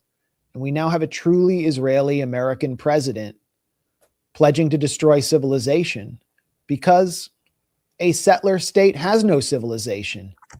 All of its culture is stolen. So that's what we are witnessing with Trump. Of course, the U.S. is not a party to the Rome Statute, but there should still be ICC action here. There should still be congressional action. The 25th Amendment should be invoked. Trump should be removed for this. But when was the last time the Democrats tried to impeach Trump for doing something warlike? It was the last time they tried to impeach him was when he wouldn't be warlike enough in Ukraine.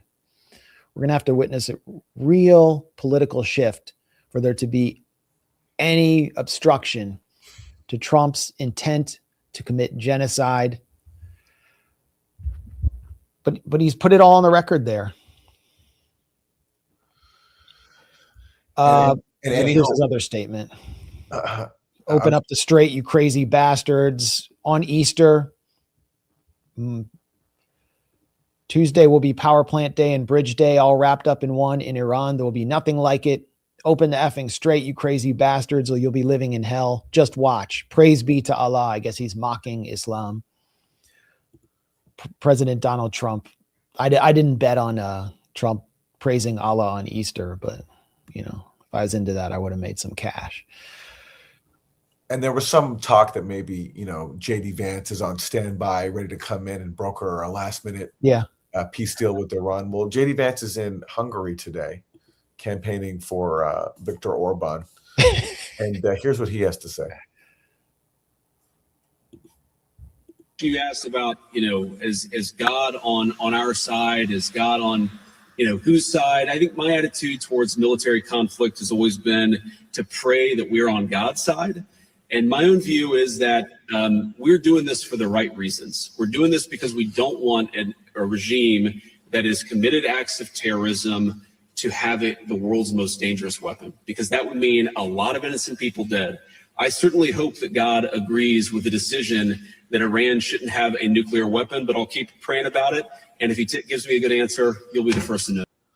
Great. Yeah, so keep praying, JD, as your president threatens to wipe out an entire civilization. Well, it looks like they sent him out there as kind of busting him down to traffic duty, or kind of getting him out of the way. Send JD to Hungary. We don't want him making any problems here. And he obviously never makes any statements that counteract Trump's propensity for genocide and war crimes, but they don't want him there as Bridge and Power Day approaches. And since he was asked if God was on our side, here's what's really going on inside the White House. It's a display of, or a celebration of, religious warfare with a cast of garish corporate Christian right influencers, evangelical leadership praying over the depraved serial sexual abuser president and invoking the book of Esther. Let us pray. This is Franklin Father, Graham, you tell son of us Billy Graham, in the book of Esther, next to Paula White. That's Paula White to his right, who is one of the most corrupt evangelical televangelist hucksters in recent history, who has asked her audience, who are mostly, hardworking people, lower middle class, working class people, to tithe 10% of their income to Israel and give much of the rest to her. that the Persians, the Iranians, were wanting to kill every Jew, woman, child, and do it all in one day. But you raised up Esther to save the Jewish people. Father, we thank you. Today, the Iranians, the wicked regime of this government, wants to kill every Jew and destroy them with an atomic fire. But you have raised up President Trump. You've raised him up for such a time as this. And Father, we pray that you'll give him victory. Father, we pray for our military, that you'd watch over, protect them. Father, we pray for the people of Iran who want freedom, to be set free from these Islamic lunatics. Father, we thank you for your Son, Jesus Christ, who came to this earth to take our sins, that he died and shed. I think we're good on that, right? I think it's enough. I think we got enough of that. Well, that's apostasy. Paula White had previously compared Trump to Jesus. They're praying for mass destruction, invoking the Passover tale of Esther to justify genocide, as Netanyahu has done. And does Donald Trump believe in anything? Is Donald Trump even a Christian? This is the end of the Christian right. I mean, no one could look at that from the outside and not see something that's just so detestable. One of the comments he makes there is that Iran is a threat to Jews, right? Yeah. That Iran seeks to kill every Jew in the world. Yeah. I laid tefillin at a synagogue in Iran. And what did Israel just do in Iran? It bombed a synagogue. Yeah, I mean, I was teeing that up for later, but Israel has bombed one of the central synagogues it's the Rafinia synagogue in central Tehran. And I went by that synagogue. I didn't go in. I was on my way to interview a Jewish parliamentarian who serves in Iran's Majlis, Dr. Hamayun Sameh, who's the head of the Jewish community in Tehran. And I interviewed him just around the corner from this synagogue. I mean, this is the Torah, which has been, I've been through so many mosques in Gaza that were bombed by Israel that looked like this. And now I'm looking at a synagogue that was bombed by Israel in Tehran. Tehran being in Iran being the site of the largest Jewish community outside Israel, which Israel can't control. It's not a Zionist community. Dr. Sameh, he's an anti-Zionist. He condemns Israel's wars on Palestine along with other Jewish community leadership. They do not support Israel. So it feels like a deliberate targeting here. I mean, isn't that the kind of the logic of Zionism? To drive religious warfare and prevent these societies from being diverse and representing what the Islamic world has historically been before the Crusades, when they lived among Jews in Andalus. I mean, isn't that kind of what they're driving at here when they bombed the synagogues, the Jewish community centers in Baghdad in 1952, when Israel sent Zionist spies to bomb those undercover to compel Iraqi Jews to leave and move to Israel, through the Levant affair in Egypt, when Zionist spies bombed areas around Egypt and compelled the destruction of the Egyptian Jewish community, or when Israel invaded Lebanon in 1982 and with artillery bombed the main synagogue in Beirut, which has actually been rebuilt with the blessing of Hezbollah, but compelled the destruction of the Lebanese Jewish community. They're driving at the destruction of Iran's Jewish community to push them into the militarized, hate-filled frontiers of Israel. Isn't this the logic of Zionism?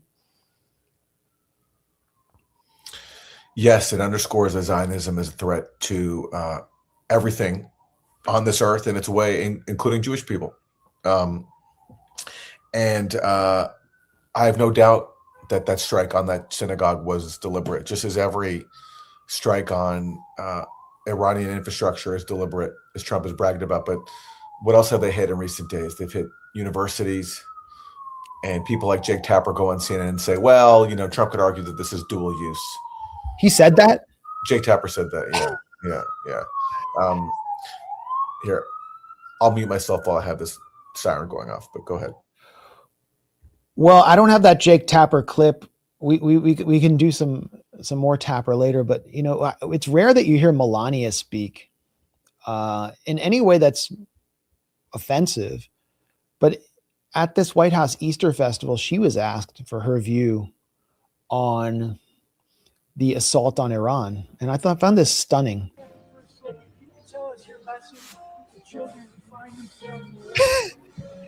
You can kind of hear like lounge music in the background. It's very Trumpian.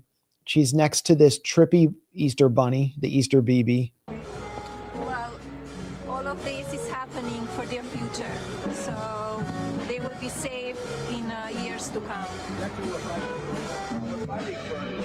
So all this bombing is happening for the future of the children of Iran. Are now in a war zone. We're keeping them as safe as we can possibly keep them.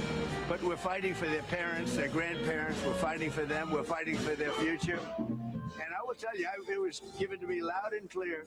The time the Iranian people are the most unhappy when you hear bombs all over is when those bombs stop. Well, there it is. The time the Iranian people are the most unhappy is when those bombs stop. And Aaron, that really is the R2P doctrine distilled, isn't it? Like it's kind of a liberal doctrine, but we're witnessing its decline along with the decline of U.S. empire from Harvard University boss lady Samantha Power as its architect and main promoter to Epstein class catalog bride Melania Trump expressing the same thing, which is that We're bombing to save the children of this country. I mean, it's what we heard in Syria. It's what we heard in Yugoslavia. That doctrine is so moronic and ridiculous that it does deserve to be expressed by Melania and Donald next to the Easter Bunny, rather than in a Harvard lecture hall by Samantha Power. That's the true face of it right there. It's so cartoonish, this idea that, you know, we can bomb entire countries, entire populations to save them. So yeah, Trump is a more honest expression of the responsibility to protect doctrine that Samantha Power espoused. Here is the Jake Tapper clip I mentioned, where and there's so many clips of these, but here's one of many where Jake Tapper says, yeah, basically Trump's threat to wipe out Iran's civilian infrastructure, it could be considered a war crime, but there's also this. This is Jake Tapper. We should note that destroying civilian power infrastructure is generally considered to constitute a war crime under international law, though the president could argue that the infrastructure has dual use and also is utilized by Iran's military. Jake Tapper giving Trump tips on how to sell this one to the public. Well, yeah, sure, people will call it a war crime, but the president could argue if he wanted to. And Trump is not even arguing that yet, but Jake Tapper's out there like giving him pointers like that it is dual use. So yeah, let's blow up Iranian schools because maybe there's some tangential military connection to a school. And of course, if anybody applied the same logic to an Israeli university or a U.S. university, Jake Tapper would cry anti-Semitism or something like that. Well, you could argue that Jake Tapper's dual use. He's used by America and Israel, his second fake country, to which he is very dedicated. You could argue that George Washington University's dual use here in Washington. It's situated right across from the State Department. It's just like a pipeline to the State Department. It has a tech campus that's a pipeline to the CIA. Stanford, pipeline to the CIA, dual use. I don't know. There's some Big Ten schools that you probably call douche use, but they also, Clemson University has a major sort of CIA factory, intelligence factory inside of it. Douche use is pretty good. Remember Joel Rayburn? He's one of the architects of the Caesar Act, which impoverished ordinary Syrians. He happens to be like extremely obese while he starves Syrians. It's sort of like, well, here he is on Fox News making the same argument. Right. So far, 5 weeks into this campaign, the president has been refraining from striking some of the Iranian regime's critical infrastructure because it has dual use. It has some civilian purposes. So we're talking about the electrical grid. We're talking about some of the fuel distribution and so on. But those are legitimate military targets if they're performing the function of supporting military forces and security forces, which they are for the Iranian regime. It's very dangerous, and they're very vulnerable, obviously, to us being able to strike them or the Israelis being able to strike them. So that is the next step. And I think the Iranian regime leaders should learn by now to take President Trump very seriously when he makes these kind of warnings. So yeah, that's Joel Rayburn, who helped design the sanctions that impoverish ordinary Syrians, now making the case that it's fine to bomb Iran's infrastructure because it has quote unquote dual use. Well, here's the sort of pilot program for Trump's Bridge and Power terrorist campaign. It was the bombing of the B1 bridge in Karaj, which, as I mentioned before, is a major feat of modern engineering, pride of Iran, largest bridge in West Asia. People were picnicking under the bridge on that day that they bombed it. Over a dozen people were killed, over 100 wounded. It was a double tap strike. Rescuers were attacked. And here's Donald Trump's daughter-in-law, Laura Trump, on that terrorist assault. Because you want to talk about what the United States of America can do? Take a look at this video. Take a look at all the videos he's posted of the bombs dropping, of the explosions, of us targeting something the size of basically a fingernail, our United States military. It is really impressive. It has so much more gravity to it when you see it like this. And I just think it's so impressive because, again, we have never seen something like this happen. We've never had a president like this willing to do this sort of thing. And hopefully it's all for the best, for the entire world, the best for our people, the best for the rest of the world. And just to go back to what you guys were talking about with the allies, this president has talked about how disappointed he is with the NATO allies. He also talked last night. Okay, well, it's just so impressive what we can do as Americans, bombing bridges. We're not building bridges. We're bombing them, and it's just really impressive. And this president is just willing to do it. That's his daughter-in-law, Laura Trump. And just 2 points about that. First, Barak Ravid, the Israeli asset, who was a Israeli army reservist until fairly recently and is now Axios's main Middle East reporter, who is a stenographer for Steve Witkoff and Jared Kushner. He's their main sort of dumping ground. He declared that after that bridge was bombed, that it was what? Dual use. And that the bridge was a trafficking point for Iranian weapons to the battlefield. The problem is the bridge wasn't in use at all. It was still under construction. It wasn't even finished. Okay. So, I mean, how has he not run out of journalism for that and all the other? Well, of course we know why, but he actually won a White House Press Correspondents Association award when all he is a stenographer for these militant Zionist terrorists who are bombing bridges. The second point is Laura Trump is a key figure in the merger of MAGA and Israel. This isn't well understood, but you can see all of the more independent voices in the right-wing world that supported Donald Trump, the Tucker Carlsons. Candace Owens called Trump satanic. Tucker Carlson denounced Trump and denounced him demonizing an entire religion on Easter, which was sort of incredible and stunning. Alex Jones is calling Trump insane and a terrorist. You're seeing this mass exodus. Everyone in MAGA right now, all the voices of MAGA, all the influencers, they're all just paid. And many of them are being paid directly by Israel. If they are on Salem Media Group, which is like a who's who of MAGA influencers, like the entire mighty Wurlitzer for Trump is Salem Media Group. Laura Trump and her brother-in-law, Don Jr., own a 30% stake now in Salem Media Group through a fairly complex business deal that was presided over by Brad Parscale, who was the former campaign manager for Trump, who created the digital infrastructure for Donald Trump's 2020 campaign. Then he, fell into a personal scandal, got hit with a Baker Act raid. He was accused of abuse and so on, got run out of Trump world, and he was adopted by Israel.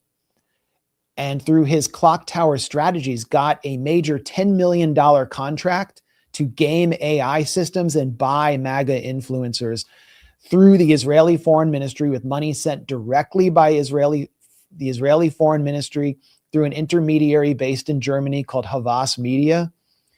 And the messaging and talking points will be planted according to the FARA contract that's on the DOJ's website by Salem Media, in which Laura Trump has a 30% stake.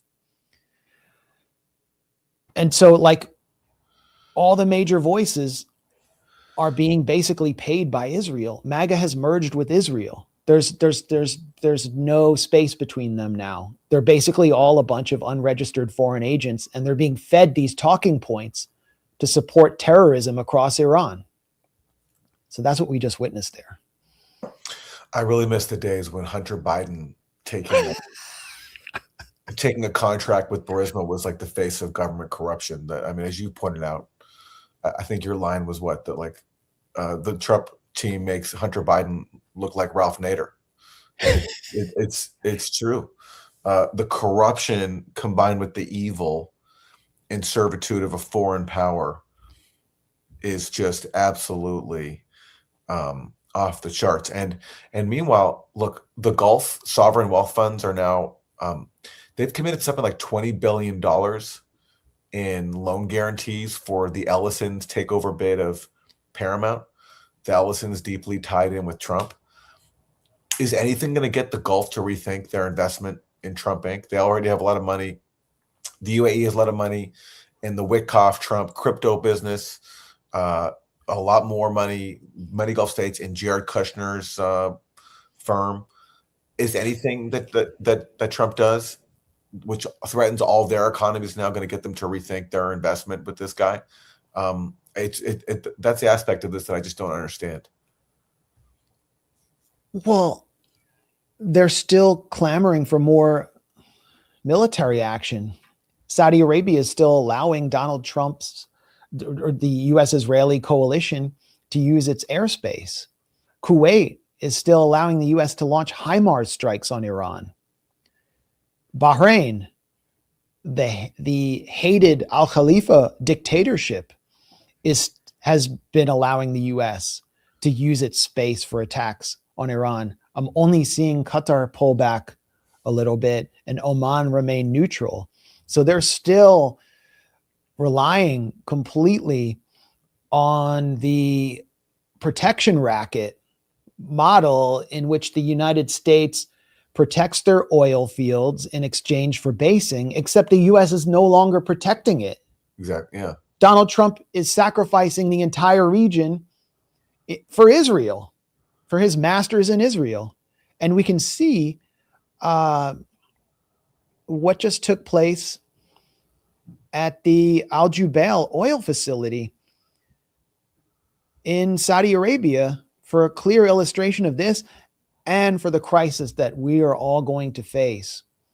I mean, it's already hitting home in Asia and across the Middle East, North Africa, but there's no THAAD systems there. Listen to these Saudi citizens cheer for Iranian retaliatory strikes on the Al Jubail petrochemical facility. I think many of them might be Shia who face heavy oppression in Saudi Arabia, but that's just speculation. Okay, that petrochemical facility, it burned all night long a night ago. The flaring and the heat maps were off the charts. And Al Jubail produces 7% of all the world's petrochemicals. 7%. That's enormous. So Iran can do enormous harm to these vassal dictatorships in the Gulf who have basically sold off their sovereignty to the U.S. military in exchange for this failed protection racket. They can, if they destroy their desalination facilities, and this would be clearly in retaliation for strikes on Iran's own petrochemical plants, which are underway right now, and its own desalination facilities. If they destroy those desalination facilities, they simply won't have water to function, and you will see a mass exodus of citizens from the Gulf states by this summer when it gets really hot and there's not any energy for them to cool their homes. And this will be because Donald Trump has sacrificed the region for Israel without any idea of what he was getting into. I'm just showing like a, sort of a sampling of what's been going on in the Gulf states. This is NPR's reporting on what happened to the 5th Fleet Naval Base in Bahrain, which is really, go ahead. Yeah, well, sorry, I wanted to show this first. Yeah, go for it. Is from Israel. Oh, sorry, I didn't hear that. This is from Israel's Channel 13. They've set up a countdown clock for Trump's threat to wipe out Iranian civilization. And this is like a celebratory clock. They're excited. Yeah. They can't wait. I didn't even see. This is insane. They can't wait for Trump to hit that. Oh my God. Yeah. Everything I see out of Israel is like, it feels like an AI recruitment video for the American Nazi Party. Yeah. That is, and that's Channel 13. That's Channel 13. Yeah. Channel 14 is the pro-Netanyahu Likud fascist channel. 13 is sort of mainstream. Yeah. They look so indigenous, don't they? Yeah, and you have that, you know, you see it in the top right corner, that Israeli and American flag sort of merged with Israel over the American flag. with Israel over the American flag. But honestly, there's more of a distinction there in that graphic than there is on Fox News. If you watch Fox News, the Israeli and American flag has sort of been morphed into one. So even Israel draws more of a distinction with the U.S. flag than American state TV, Fox News, does right now. But that's what's happening in Israel, is a countdown clock to the extinction, the threatened extinction of a civilization in Iran. A bunch of demons. But sorry, you wanted to show an NPR report. Well, these demons have inhabited the empty caverns of Trump's enfeebled mind. Yeah. Well, I can show that later.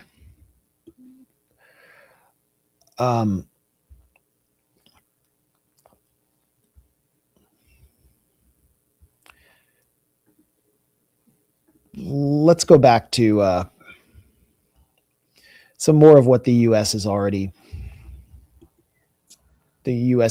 coalition has already done. I mean, this is considered one of the dual-use universities. This is one of the main technical universities in Iran. Shahid Beheshti University in Tehran, the Laser and Plasma Research Institute, which has been involved in anti-cancer innovation, was bombed along with the female dormitory. And now schools across Iran have been forced to go to remote learning. They've been closed because they're being bombed. Another technical university was bombed 48 hours ago in Tehran. That's the Sharif University of Technology, which was bombed. The Pasteur Institute in Tehran, 100-year-old medical institute that has made innovations in vaccination, basic medical services, hundreds of years of scientific learning in partnership with France, was bombed, and they attempted to say it was dual use. Not sure what the dual use there would be. The Bushehr nuclear plant, which is the only active nuclear plant, it's a civilian facility that provides energy to Iran, has been evacuated by Russia because Russia was partnering with Iran to maintain it because it's been hit so many times by Israel. The Khazarun power plant in Iran, it's a combined cycle power plant, is in the target bank of the U.S.-Israeli terrorist coalition, and Iranians have it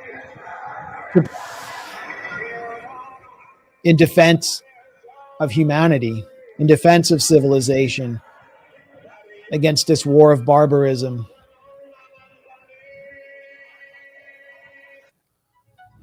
And I find that inspiring, because it's not a defense of any political party. It's not a defense of the Islamic Republic. It's a defense of the Iranian nation. And it's a nation that's made enormous achievements under sanctions.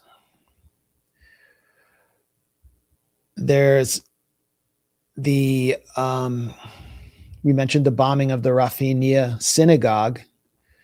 While Israel is bombing universities in Tehran, and the U.S. is bombing power plants and threatening to bomb further bridges, it is multitasking.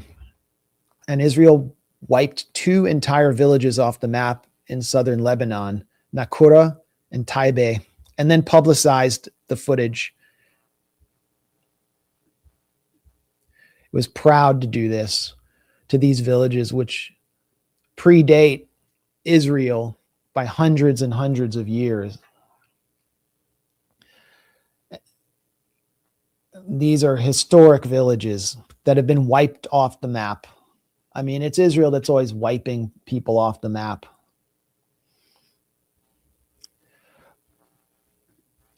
Bookmark that when the same happens to Israel. And when so few are crying. I could go through these terrorist attacks for the next hour, but the point is that even before the 8-hour deadline, which we saw in that Channel 13 Demon studio for Trump enacting what he calls the death of a civilization, they're already carrying out attacks on power plants and bridges, and it's already leading to retaliation, which is triggering a global economic crisis. They can't wait. And Israel is the one that's driving the timeline. And they're also taking measures to prevent negotiations by, for example, assassinating Kamal Kharazi, or attempting to assassinate him in his home. They killed his wife and badly injured him. And here's a post that's important because it explains how he was Iran's lead negotiator, working with Pakistan to arrange a back-channel meeting between Iranian officials and J.D. Vance. That was the only diplomatic channel. So Israel bombed his house. His wife is dead. He's in the hospital. Pay attention to the timing. Israel killed Mohsen Fakhrizadeh, remember, with a remote-controlled machine gun. He was Iran's top nuclear scientist, the Oppenheimer of Iran, the man considered most essential to any future nuclear negotiations. In November 2020, the nuclear talks were set back by years. In 2012, Israel killed Mustafa Ahmadi Roshan, who is a senior figure at the Natanz enrichment facility. Killed him in a targeted car bombing in Tehran. The pattern holds every time. Every time Iran and the US get close to talking, someone removes the people doing the talking. Trump said 2 to 3 weeks. Someone in Iran was actively building the exit ramp from that window. And today, the man building that exit is in the hospital and his wife is in the ground. And we can consider what took place, for example, during the assault on Gaza. Israel killed every single negotiator, starting with Salah Arori, who was killed in his office in Beirut. They killed Ismail Haniyeh in Tehran in order to bring Iran into this war, triggering the True Promise operations. Haniyeh was the negotiator. So Israel's driving this entire thing. And there's a new article in the New York Times by Maggie Hamerman and Jonathan Swan. And the main point of the article is that essentially what swung Trump to approve all this was a meeting in February where Benjamin Netanyahu was invited into the White House Situation Room, which is very rare. You don't usually have foreign leaders come to the Situation Room. And Trump sat as like Benjamin Netanyahu basically led the meeting with some Israeli officials next to him and gave a presentation saying that, you know, we could have regime change very, very quickly and this would all go great. Jared Kushner was there, even though Jared Kushner doesn't even have an official White House role. And they scheduled the meeting right when J.D. Vance happened to be traveling out of the country in Azerbaijan. And he couldn't make it back in time. So just to make sure that anyone who's a possible skeptic or has questions, like J.D. Vance is said to have, or at least wasn't there. And Netanyahu's presentation, this article says, is what ultimately sealed the deal.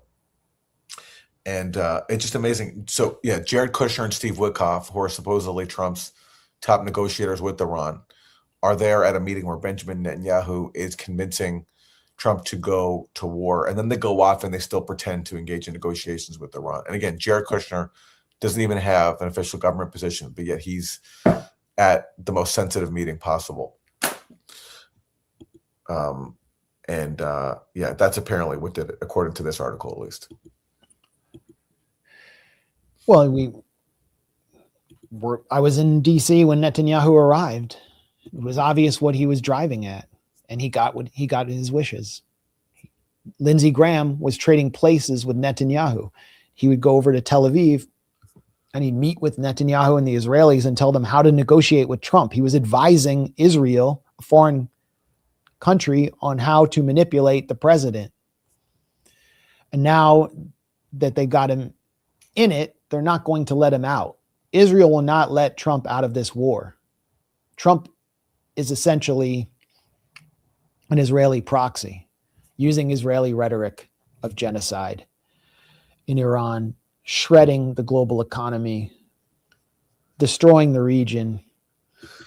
And this connects actually to the rescue operation for a single US soldier.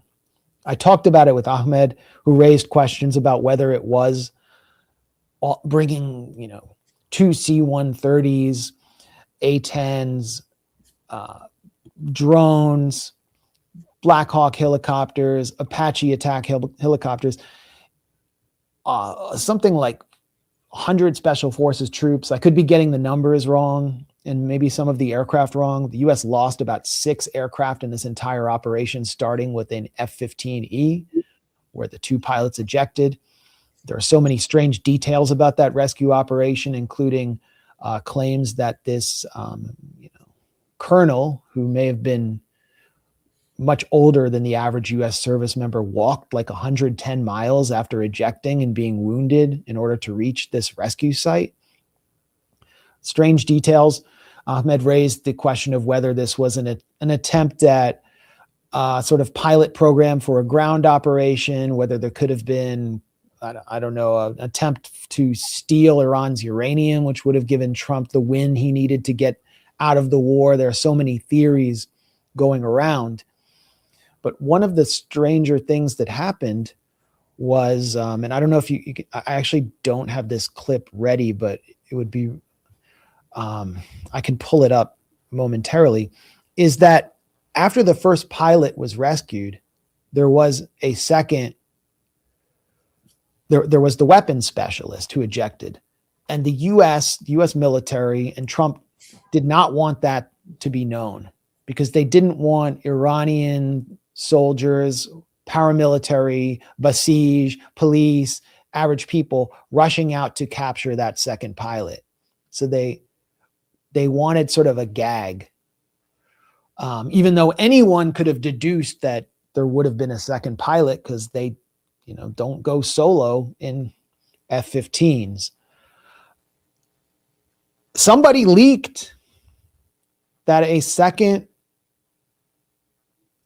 service member, a second airman, was still missing, was still unaccounted for. Here it is. And so Trump, he was eventually rescued in this supposedly dramatic operation. We haven't seen him yet. We don't know who he is, what condition he's in.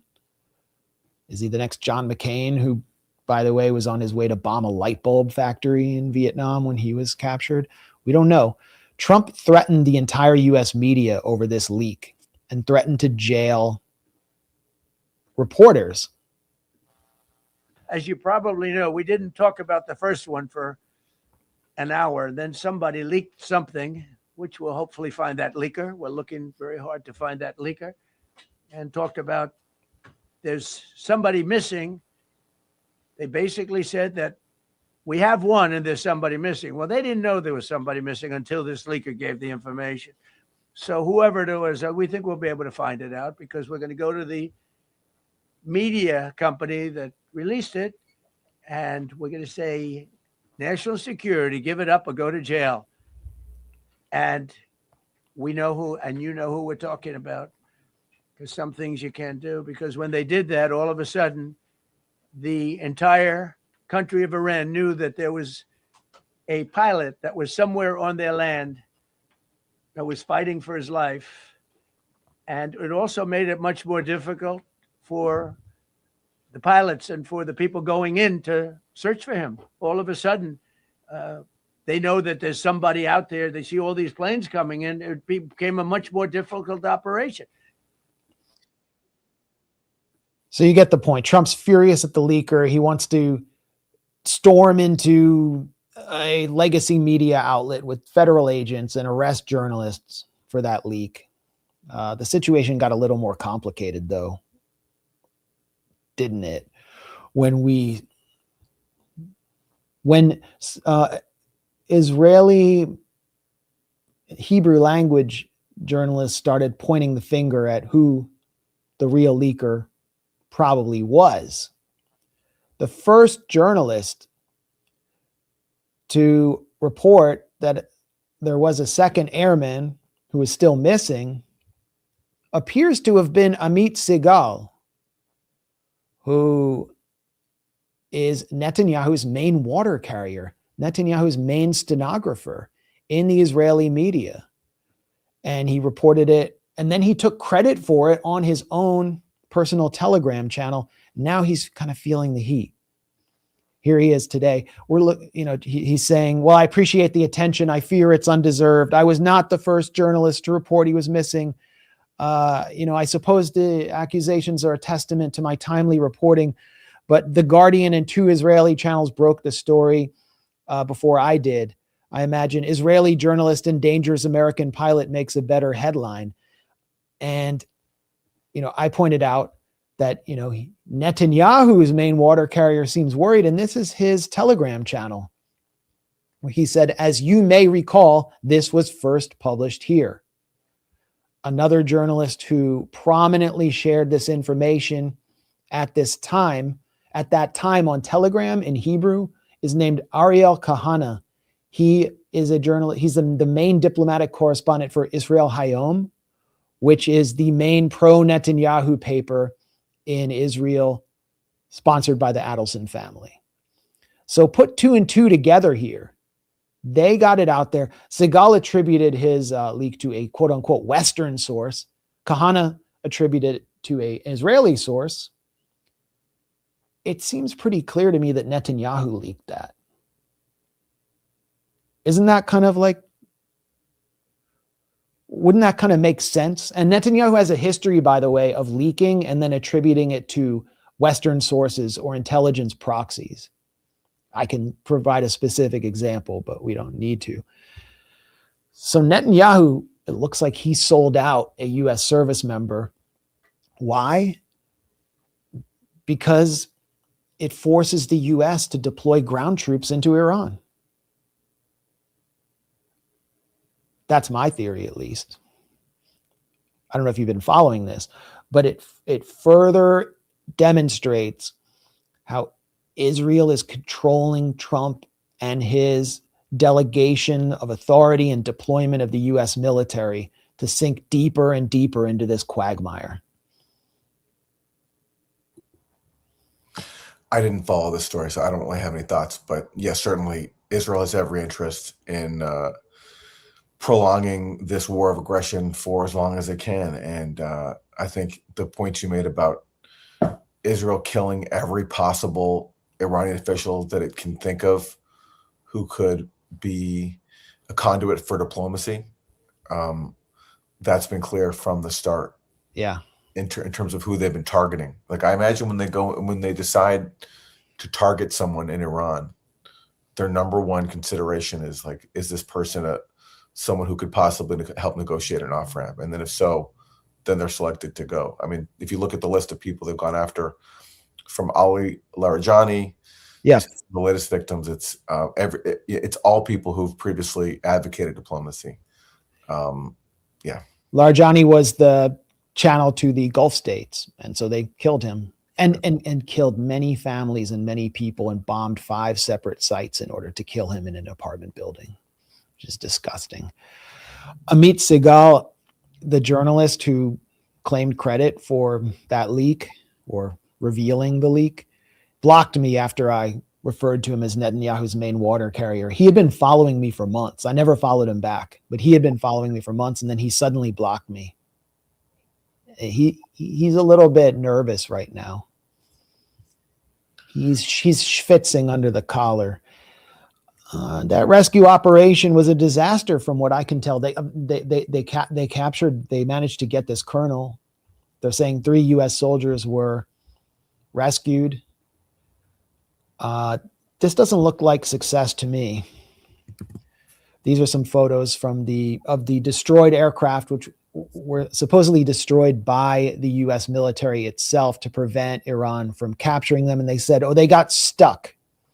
C-130s have the capacity to take off on rough airfields, on rough terrain. So I don't know if they got stuck. They may have been struck. In any case, not really a sign of victory or success. And why did this happen in the first place? Well, according to, is it Bloomberg? Yeah, it's Bloomberg. The U.S. is running out of standoff weapons, the kind of standoff weapons that were used to destroy that girls' school in Minab, that were used to carry out decapitation strikes on the first day of the war. The U.S. is deploying nearly its entire inventory of JASSM ER stealth cruise missiles for the war. The Pentagon ordered Pacific stockpiles pulled at the end of March. Missiles from the continental U.S. are being moved to CENTCOM bases in RAF Fairford in the UK. These are weapons reserved for a China contingency, 1.5 million each. 912 were already fired in the first 16 days of the war. The U.S. is draining its Pacific deterrent to sustain a war it said would be over in weeks. And remember, it's also draining THAAD missiles and relocating them from South Korea, which is were there as a China deterrent. So another big imperial fail, but this helps us understand some of the aerial problems the U.S. is facing in Iran. If you don't have all that standoff weaponry to deploy, then you have to send in your aircraft. Why are F-15s being used more and more? Could it be that F-35s have been struck at the Nevatim Air Base in Israel where they're being protected because they're not so protected there and Israel's running out of interceptors? The censorship in Israel is so thick, and any citizen who films Nevatim from the outside gets jailed. So we don't actually know what's happening there. And Planet Labs, the major satellite imagery Pentagon contractor, has just agreed to censor its images. So we don't know if F-35s are being lost, but F-15s are coming in because the standoff weaponry is dwindling. And Iran actually does have anti-aircraft defenses, as I saw and learned when I went to the Tehran Aerospace Complex last year. And they're pretty good. The Majid system, passive infrared radar that homes in on U.S. aircraft and prevents the U.S. from detecting radar systems on the ground that it could blow up in advance.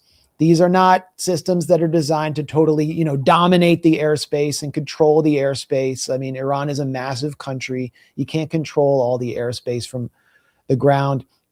They're like highly mobile ambush systems that are placed at expected bombing paths, and they opportunistically will strike U.S. aircraft. They've taken out well over a dozen Reaper drones, as well as Israeli Hermes drones. They have hit A-10 Warthogs now. They hit F-35 for the first time, and now they've taken down an F-15 in Iranian airspace. Remember, another F-15 went down outside Iranian airspace the day before, and there have been emergency landings of C-130s and other aircraft. So I don't think this is the last time we're going to see something like this if the U.S. is running out of standoff coward weaponry and has to send its pilots in. And this really emphasizes the urgency for Donald Trump to carry out terrorist strikes and wage some kind of psychological war on Iran before the next disaster occurs.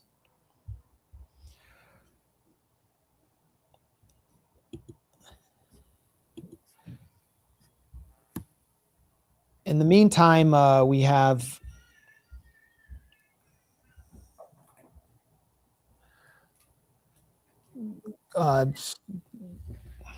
something else that I think the rescue operation obscured, which is a major retreat by U.S. empire from its main base in the Middle East, the Fifth Fleet. And I actually just lost that. I lost that one. The U.S. has pretty much evacuated the Fifth Fleet Naval Air Base. And this, it was missed by most U.S. media. This is huge. NPR has learned that hundreds of sailors were evacuated from the U.S. back to their base in Bahrain after it was attacked by Iranian missiles and drones. and that there have been evacuations at other U.S. military bases in the region. I should mention 15 U.S. soldiers were wounded in an Iranian attack on the Ali al-Salam air base in Kuwait just yesterday. Another story that's being buried. The soldiers were basically panic evacuated by Pete Hegseth. They were, along with their pets, they were sent back to the U.S. to Norfolk, the home of the world's biggest naval base in Virginia.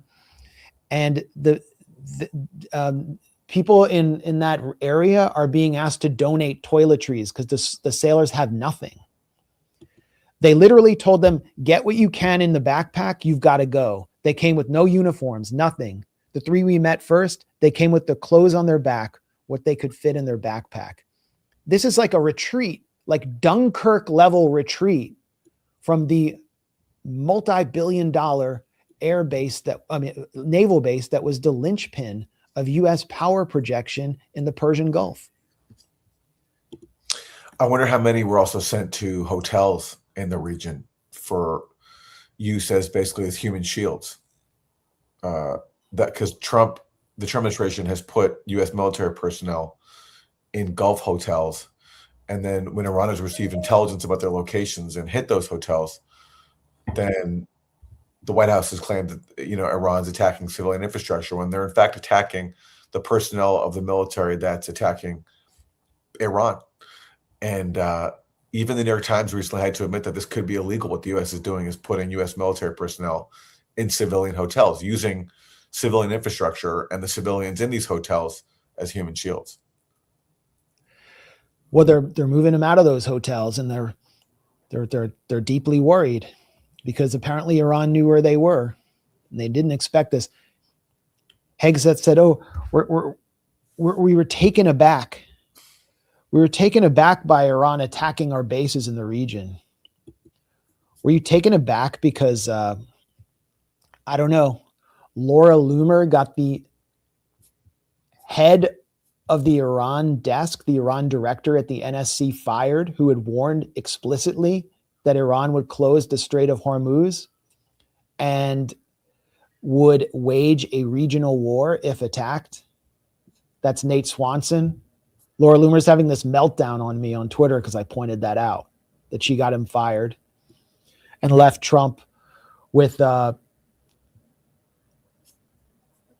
mid-level National Guard officer by his side in Pete Hegseth as his yes man, who I don't know if he ever saw combat other than combating rape charges through out-of-court settlements. Donald Trump ignored all the warnings from the Joint Chiefs, and here we are.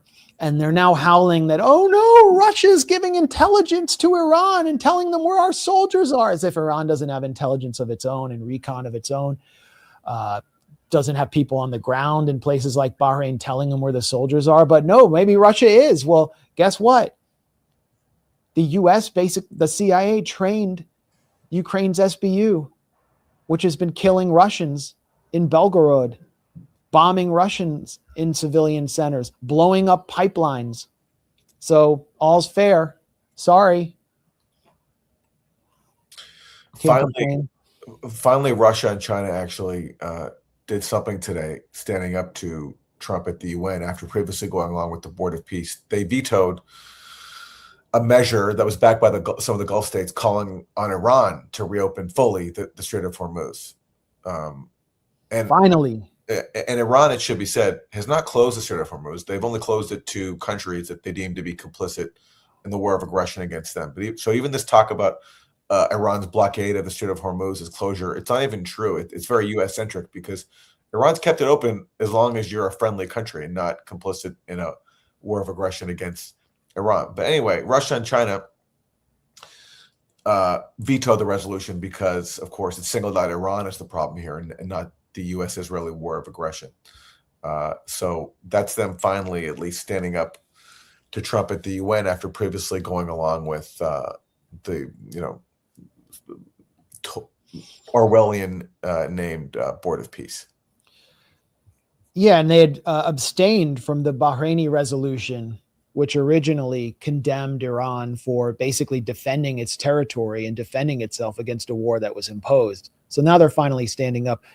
China is solidly behind Iran.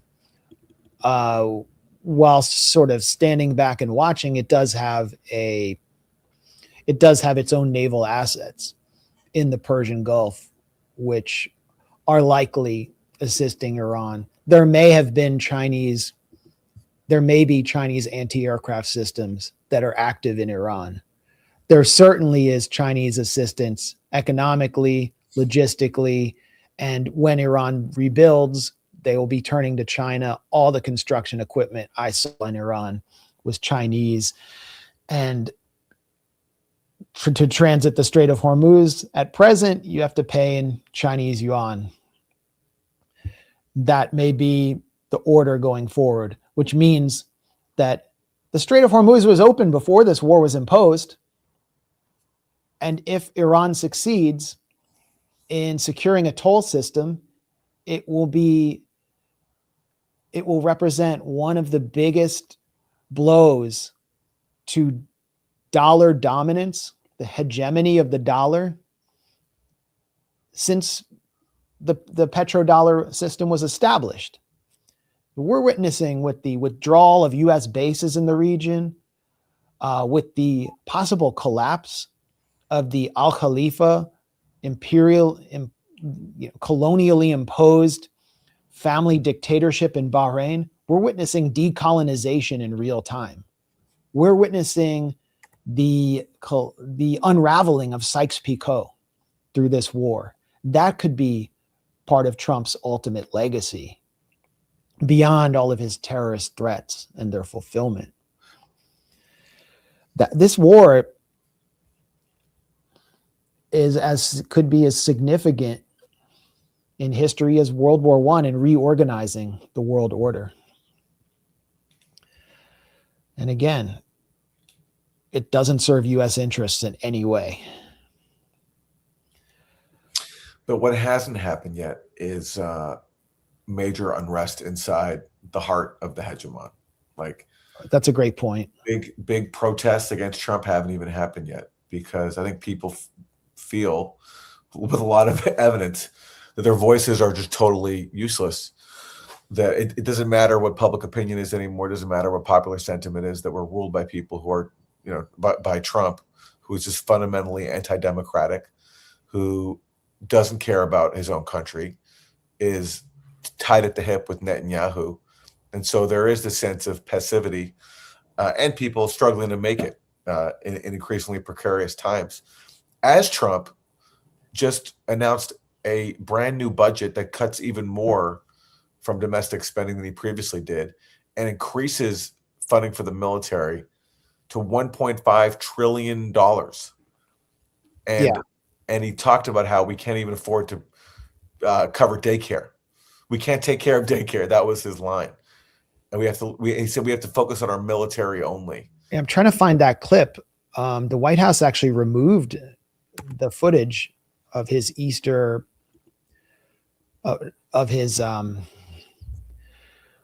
they removed the footage of that weird Easter ceremony in which he said, we can't afford Medicare. We have to have a $1.5 trillion military budget. I have it here. And amazingly, it came right after Marco Rubio was saying that Iran is a country that, rather than spending money on their military, they should be taking care of their people. And then Trump goes ahead and says this. Can't take care of daycare. That has to be up to a state. We can't take care of daycare. We're a big country. We have 50 states. We have all these other people. We're fighting wars. We can't take care of daycare. You got to let a state take care of daycare, and they should pay for it too. They should pay. They have to raise their taxes, but they should pay for it. And we could lower our taxes a little bit to them to make up. But it's not possible for us to take care of daycare, Medicaid, Medicare, all these individual things. They can do it on a state basis. You can't do it on a federal. We have to take care of one thing: military protection, because the United States can't take. And by military protection, he means protecting Israel and spending all this money in the military-industrial complex. So his latest budget for $1.5 trillion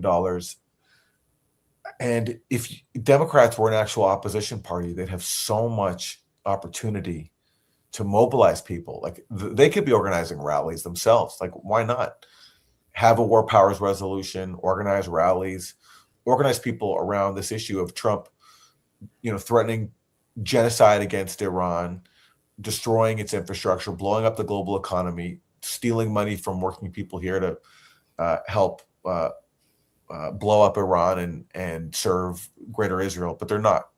So there could be the opportunity here for change, but so far it hasn't happened yet. And you never know how history goes. Like Dr. King said, the arc of history is long, but it bends toward justice. I used to believe that. I'm not sure if I do anymore, but certainly the opportunity is there to bend the arc toward justice if enough people seized it. It's a long arc. It's very long. It's so long. That 1.5 trillion, it's not going to go to soldiers or defense. It's all just a kickback to Trump cronies, to Lockheed Martin, to the Big Five, to Palantir. It's all going to contractors. That's what the U.S. economy will be under any Democratic or Republican administration. Trump's just more obvious about it. It's kind of like military Keynesianism. No offense to John Maynard Keynes. It's and the rest of the economy is going to be hollowed out. It's paying Alex Karp's salary. It's money to Peter Thiel. It's money for the military wing of the Epstein class. That's all it is. And it's the exact opposite of what Trump promised back in 2016 when he talked about, he literally said the exact opposite of what he's saying now. He would talk on the campaign trail constantly. And this is why people would compare him to Code Pink back in 2015, 2016, because he would say, we spent all this money blowing up other countries. We could spend that at home, rebuilding our infrastructure, rebuilding our roads and all that stuff. But that was, as we're seeing now, a complete con. He tapped into popular sentiment there to move policy in the exact opposite direction. Well, I want to shift focus to the media. I've got about 10 more minutes, and we're going to bring in our, I don't know what his title is, leader. He was called a leader of the Grayzone by the Washington Post, and you're kind of sideways. I am sideways. Let's Wyatt see if I can Reed, straighten that out. The There we pride go. of Western Virginia or Eastern Kentucky or wherever you are. Great to see you. You're looking dapper, and you just published a important piece for us that I want you to discuss, that we had prepared to discuss, about another journalist who comes out of nowhere and manufactures consent for this war and turns out to be some kind of plant. Let me pull up the piece because it's on our website at thegrayzone.com right now. If you subscribe to us on Substack, you'll have gotten it or get it soon, or you already got it if you subscribe to us at Patreon.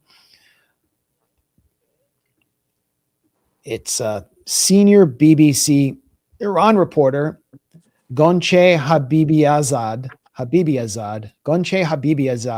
senior BBC reporter exposed as opposition activist after a top reporter at the BBC drew outrage for publishing a quote demanding that Iran be nuked. She's been revealed as a dedicated regime change activist whose career was launched by a CIA-founded propaganda network. Serious questions remain about the BBC's editorial process.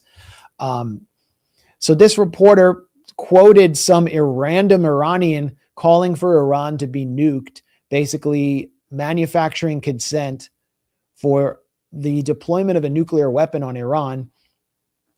And then, Wyatt, you're sideways. Yeah, it keeps happening every time you switch cameras. I'm not sure why. I won't switch cameras again. I can just put it vertical. That's what we're doing for today. This was who the hell is this? She seems like she seems less senior than us, let's say, but she's listed as a senior correspondent for the BBC. Who is this shady character? What's going on? Well, she's a 27-year-old who has been, after just 4 years, appointed a senior reporter at the BBC, which is a pretty prestigious role. Most journalists who work at the BBC never reach that level. So that's reserved. It's almost like a management track position. It involves editorial decisions. And she's been placed in this role, this senior editorial sort of position, after just 4 years in journalism. Now, I looked up a job listing for a similar position as a senior reporter at the BBC, and found that the minimum requirement was 8 to 10 years in the field of journalism. She has less than half of that. So, it's a great question. How did she come to this position? And the reality seems to be that she was basically hand selected to insert a bunch of supposed quotes from Iranians into the public discourse. She was selected, obviously, because she grew up in Iran. She speaks the language.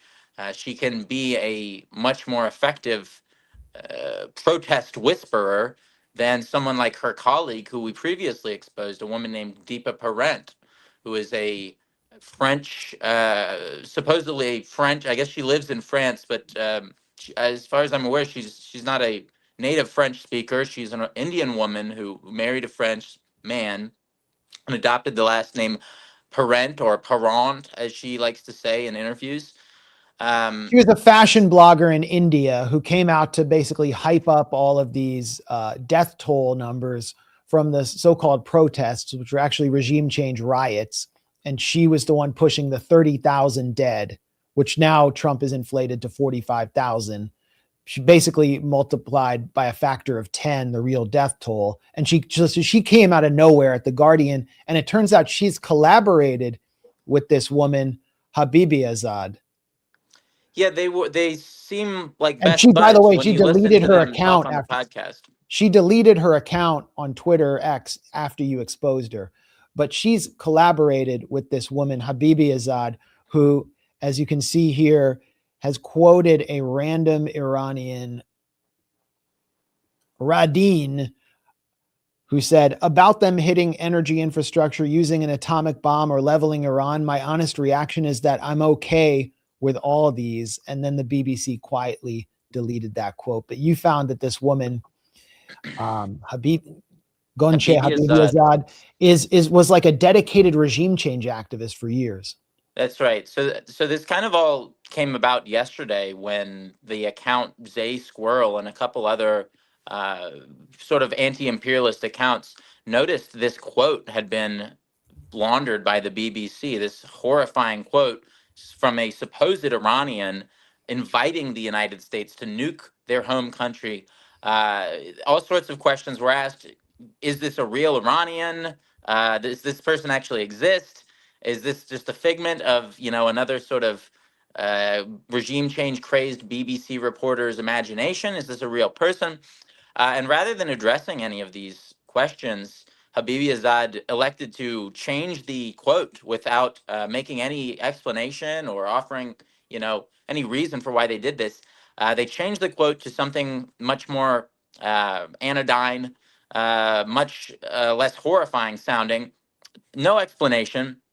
And then this author, Gonche Habibizadeh, began blocking people all over social media who were pointing out that this was an egregious journalistic malpractice, that either she invented the source of this quote, or, at the very least, she's inviting a nuclear strike on her own country and trying to manufacture consent for that. And blocking, So, that's a violation of BBC policy, isn't it? Oh, well, yeah. So they're only supposed to block social media users under extreme circumstances of personal harassment. It's not meant to, according to their policy guidelines, it's not meant to be a way of reacting to legitimate criticism, which this obviously is. It's been picked up all over the place. This article that I put together late last night and this morning has gone pretty much viral. A number of posts pointing this out have gone viral. The woman in question, Habibi Azad, is kind of locked down her social media. She hasn't posted anything since. Her LinkedIn has been deleted. So they're doing the same thing that Deepa Parent did last time around, which is kind of scurrying away, refusing to address this. I imagine in a few days she'll start reposting tweets from colleagues sort of implying that this is somehow sexist or that, we're bad people for pointing this out. But the reality is that, yes, this woman, from the very beginning, immediately after she graduated from a publicly funded 4-year degree at Tehran University, at a very prestigious university in Iran, immediately after she sucked up tens of thousands worth of dollars of tuition from the Iranian taxpayers, she moved abroad and started working with a subsidiary of Radio Free Europe, Radio Liberty, which is a CIA-founded propaganda outpost that is openly described as an effort to subvert communism, subvert the Soviet Union when it was founded in 1949 by Alan Dulles. That is where she went to get her internship in journalism after she graduated. She got a briefly a 1-year master's in journalism, and then she was off to the races, right? She was working for RFE. She was working for a Iranian opposition network called Manjar TV. And if you go on their page, you go on their YouTube channels and you look through the videos that they have on offer, it's basically just it looks like a family gallery of Pahlavi family reunion. It's just series of photos of different angles of Reza Pahlavi looking inspirational. And this is about 50% of the content that they produce. So, she's simultaneously working for a CIA-founded U.S. government state propaganda outlet and for an opposition anti-Iran outlet. And when she became involved in the women life freedom protests that quickly devolved into riots in Iran in 2022, and this seems like it was kind of her big break. The BBC apparently looked at this woman's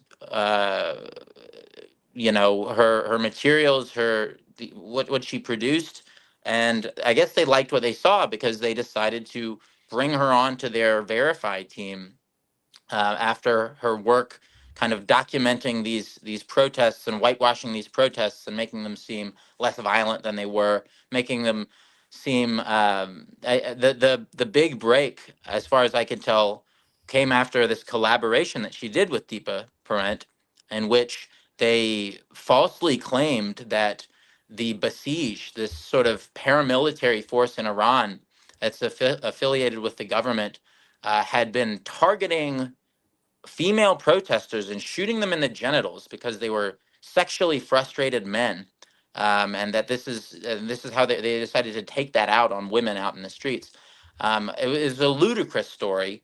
They did include evidence in terms of photos of people who'd been hit with buckshot. It looked like certainly no people anywhere near the genital area. That was.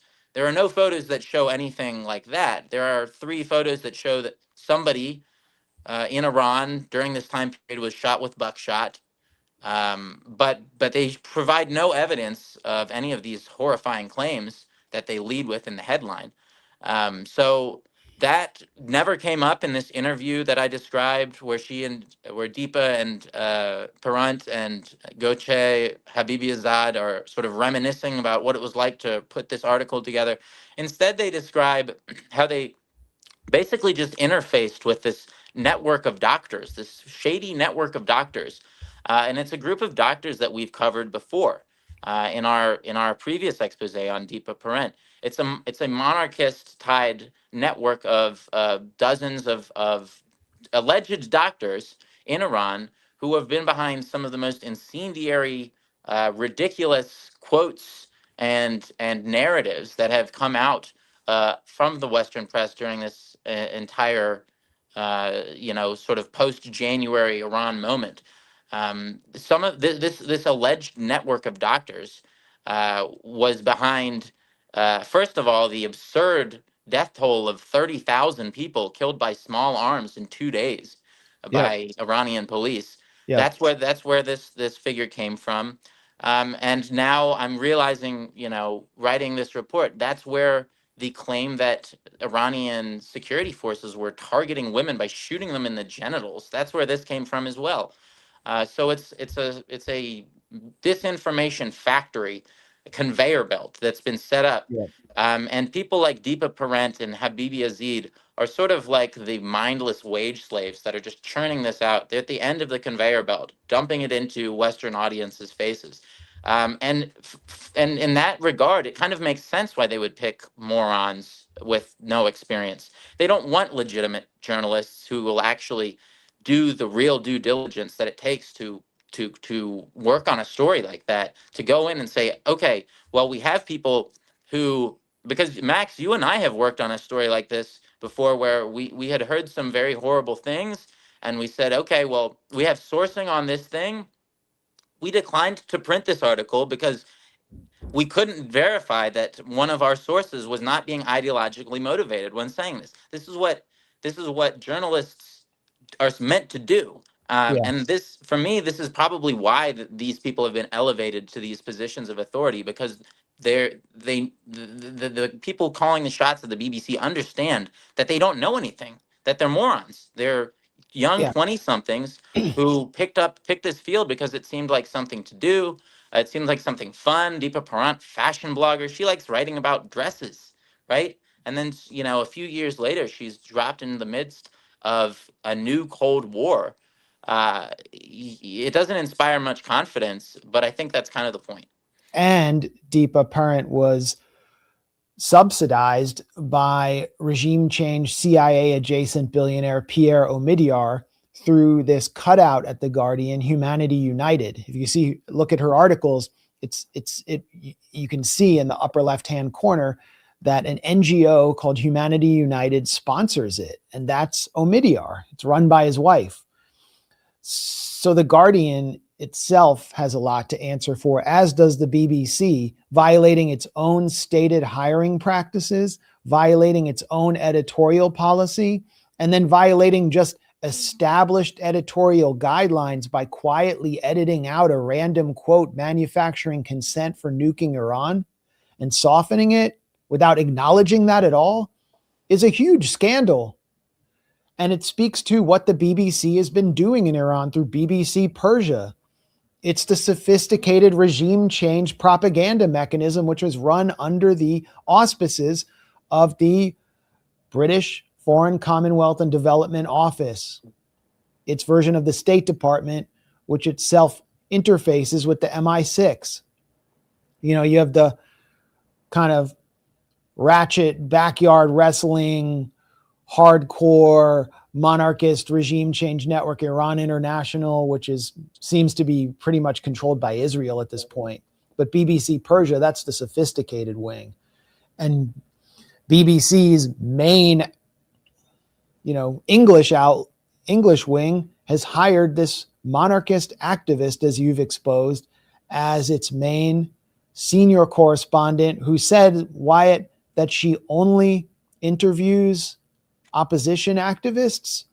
Didn't she say that? She admits that openly in an article that she published on the BBC website. The second sentence, it was describing the reaction of Iranians to the downing of the U.S. jet. The second sentence, I'll just read the first paragraph for you. I've been asking some of my contacts inside Iran what they think about the U.S. jet downing. All those I talk to are against the current establishment. All those I talk to are against the current establishment. And look, you've seen the videos of these marches that are going on every night all across Iran. There are millions of people out in the streets, many of whom were against the current establishment, or at least they were until the U.S. began indiscriminately bombing their country. But I'm trying to emphasize here, do you understand how hard it is to interact only with Iranians who hate their government? You have to go way out of your way. There are tens of millions of Iranians who do support their government. You have to be either extremely isolated socially and living in just this bubble of extreme wealth, or you have to deliberately, avoid and sort of isolate yourself from the majority of Iranian people in order to only know people who are against the current establishment. It's a damning indictment. It tells you exactly who she's talking to, exactly what perspective you're getting. You're never going to hear from anyone who supports the government, because you definitionally cannot, because she refuses to interact with any of them. So that's not journalism. That's propaganda. That's laundering regime change talking points. That's laundering war propaganda. And it really gets to the entire purpose, as you've noted, of groups like BBC Persian, which are directly managed by the British Foreign Office, which are tied at the hip to the British intelligence services. So this is, I think, a perfect distillation of how the war propaganda industry operates and how it works to manufacture consent for what is otherwise an extremely unpopular war. It gets back to what you and Aaron were discussing earlier about the responsibility to protect. If you can convince Western audiences that Iranians hate their government so much that they're willing to endure a nuclear blast on them, on their own homes, well, then why shouldn't we give them what they want? Well, this is fantastic reporting, Wyatt, that really highlights the importance of independent media at this point, when state media outlets, state propaganda outlets like the BBC, legacy pseudo-left outlets like The Guardian, and pretty much the whole of Western media are exposing themselves. And we can see their failure in how they're playing catch up, when, if you go back to our interviews with Professor Mohammed Morandi, who gets maligned so much in Western media as he eviscerates his interviewers, warned of all of the consequences of launching a war on Iran completely accurately here and on so many other independent and counter-hegemonic channels. Everything he predicted has come true. But we weren't seeing this from these outlets. And now you have the BBC manufacturing consent for a nuclear strike on Iran and violating all of its editorial policies.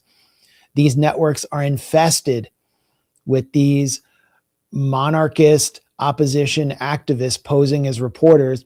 And it's just as we exposed during the Gaza genocide, working under Jeffrey Gettleman, the disgraced New York Times reporter responsible for Screams Without Words, this discredited article, debunked article about the advancing the Hamas mass rape October 7th hoax on the cover of the New York Times. Who was working directly under him? It was a pro-genocide Israeli with no reporting experience, Anat Schwartz. And then they quietly fired her. Will the BBC mete out any consequences to this reporter? I doubt it. But through your reporting and your analysis here, more and more people can actually see how the sausage is made at these outlets. And we also benefited enormously from the on-the-ground reporting of Ahmad Saadaldin of Propaganda and Company and Dimitri Lascaris today, and our regular co-host and colleague, Aaron Mate, really came through for us today as well.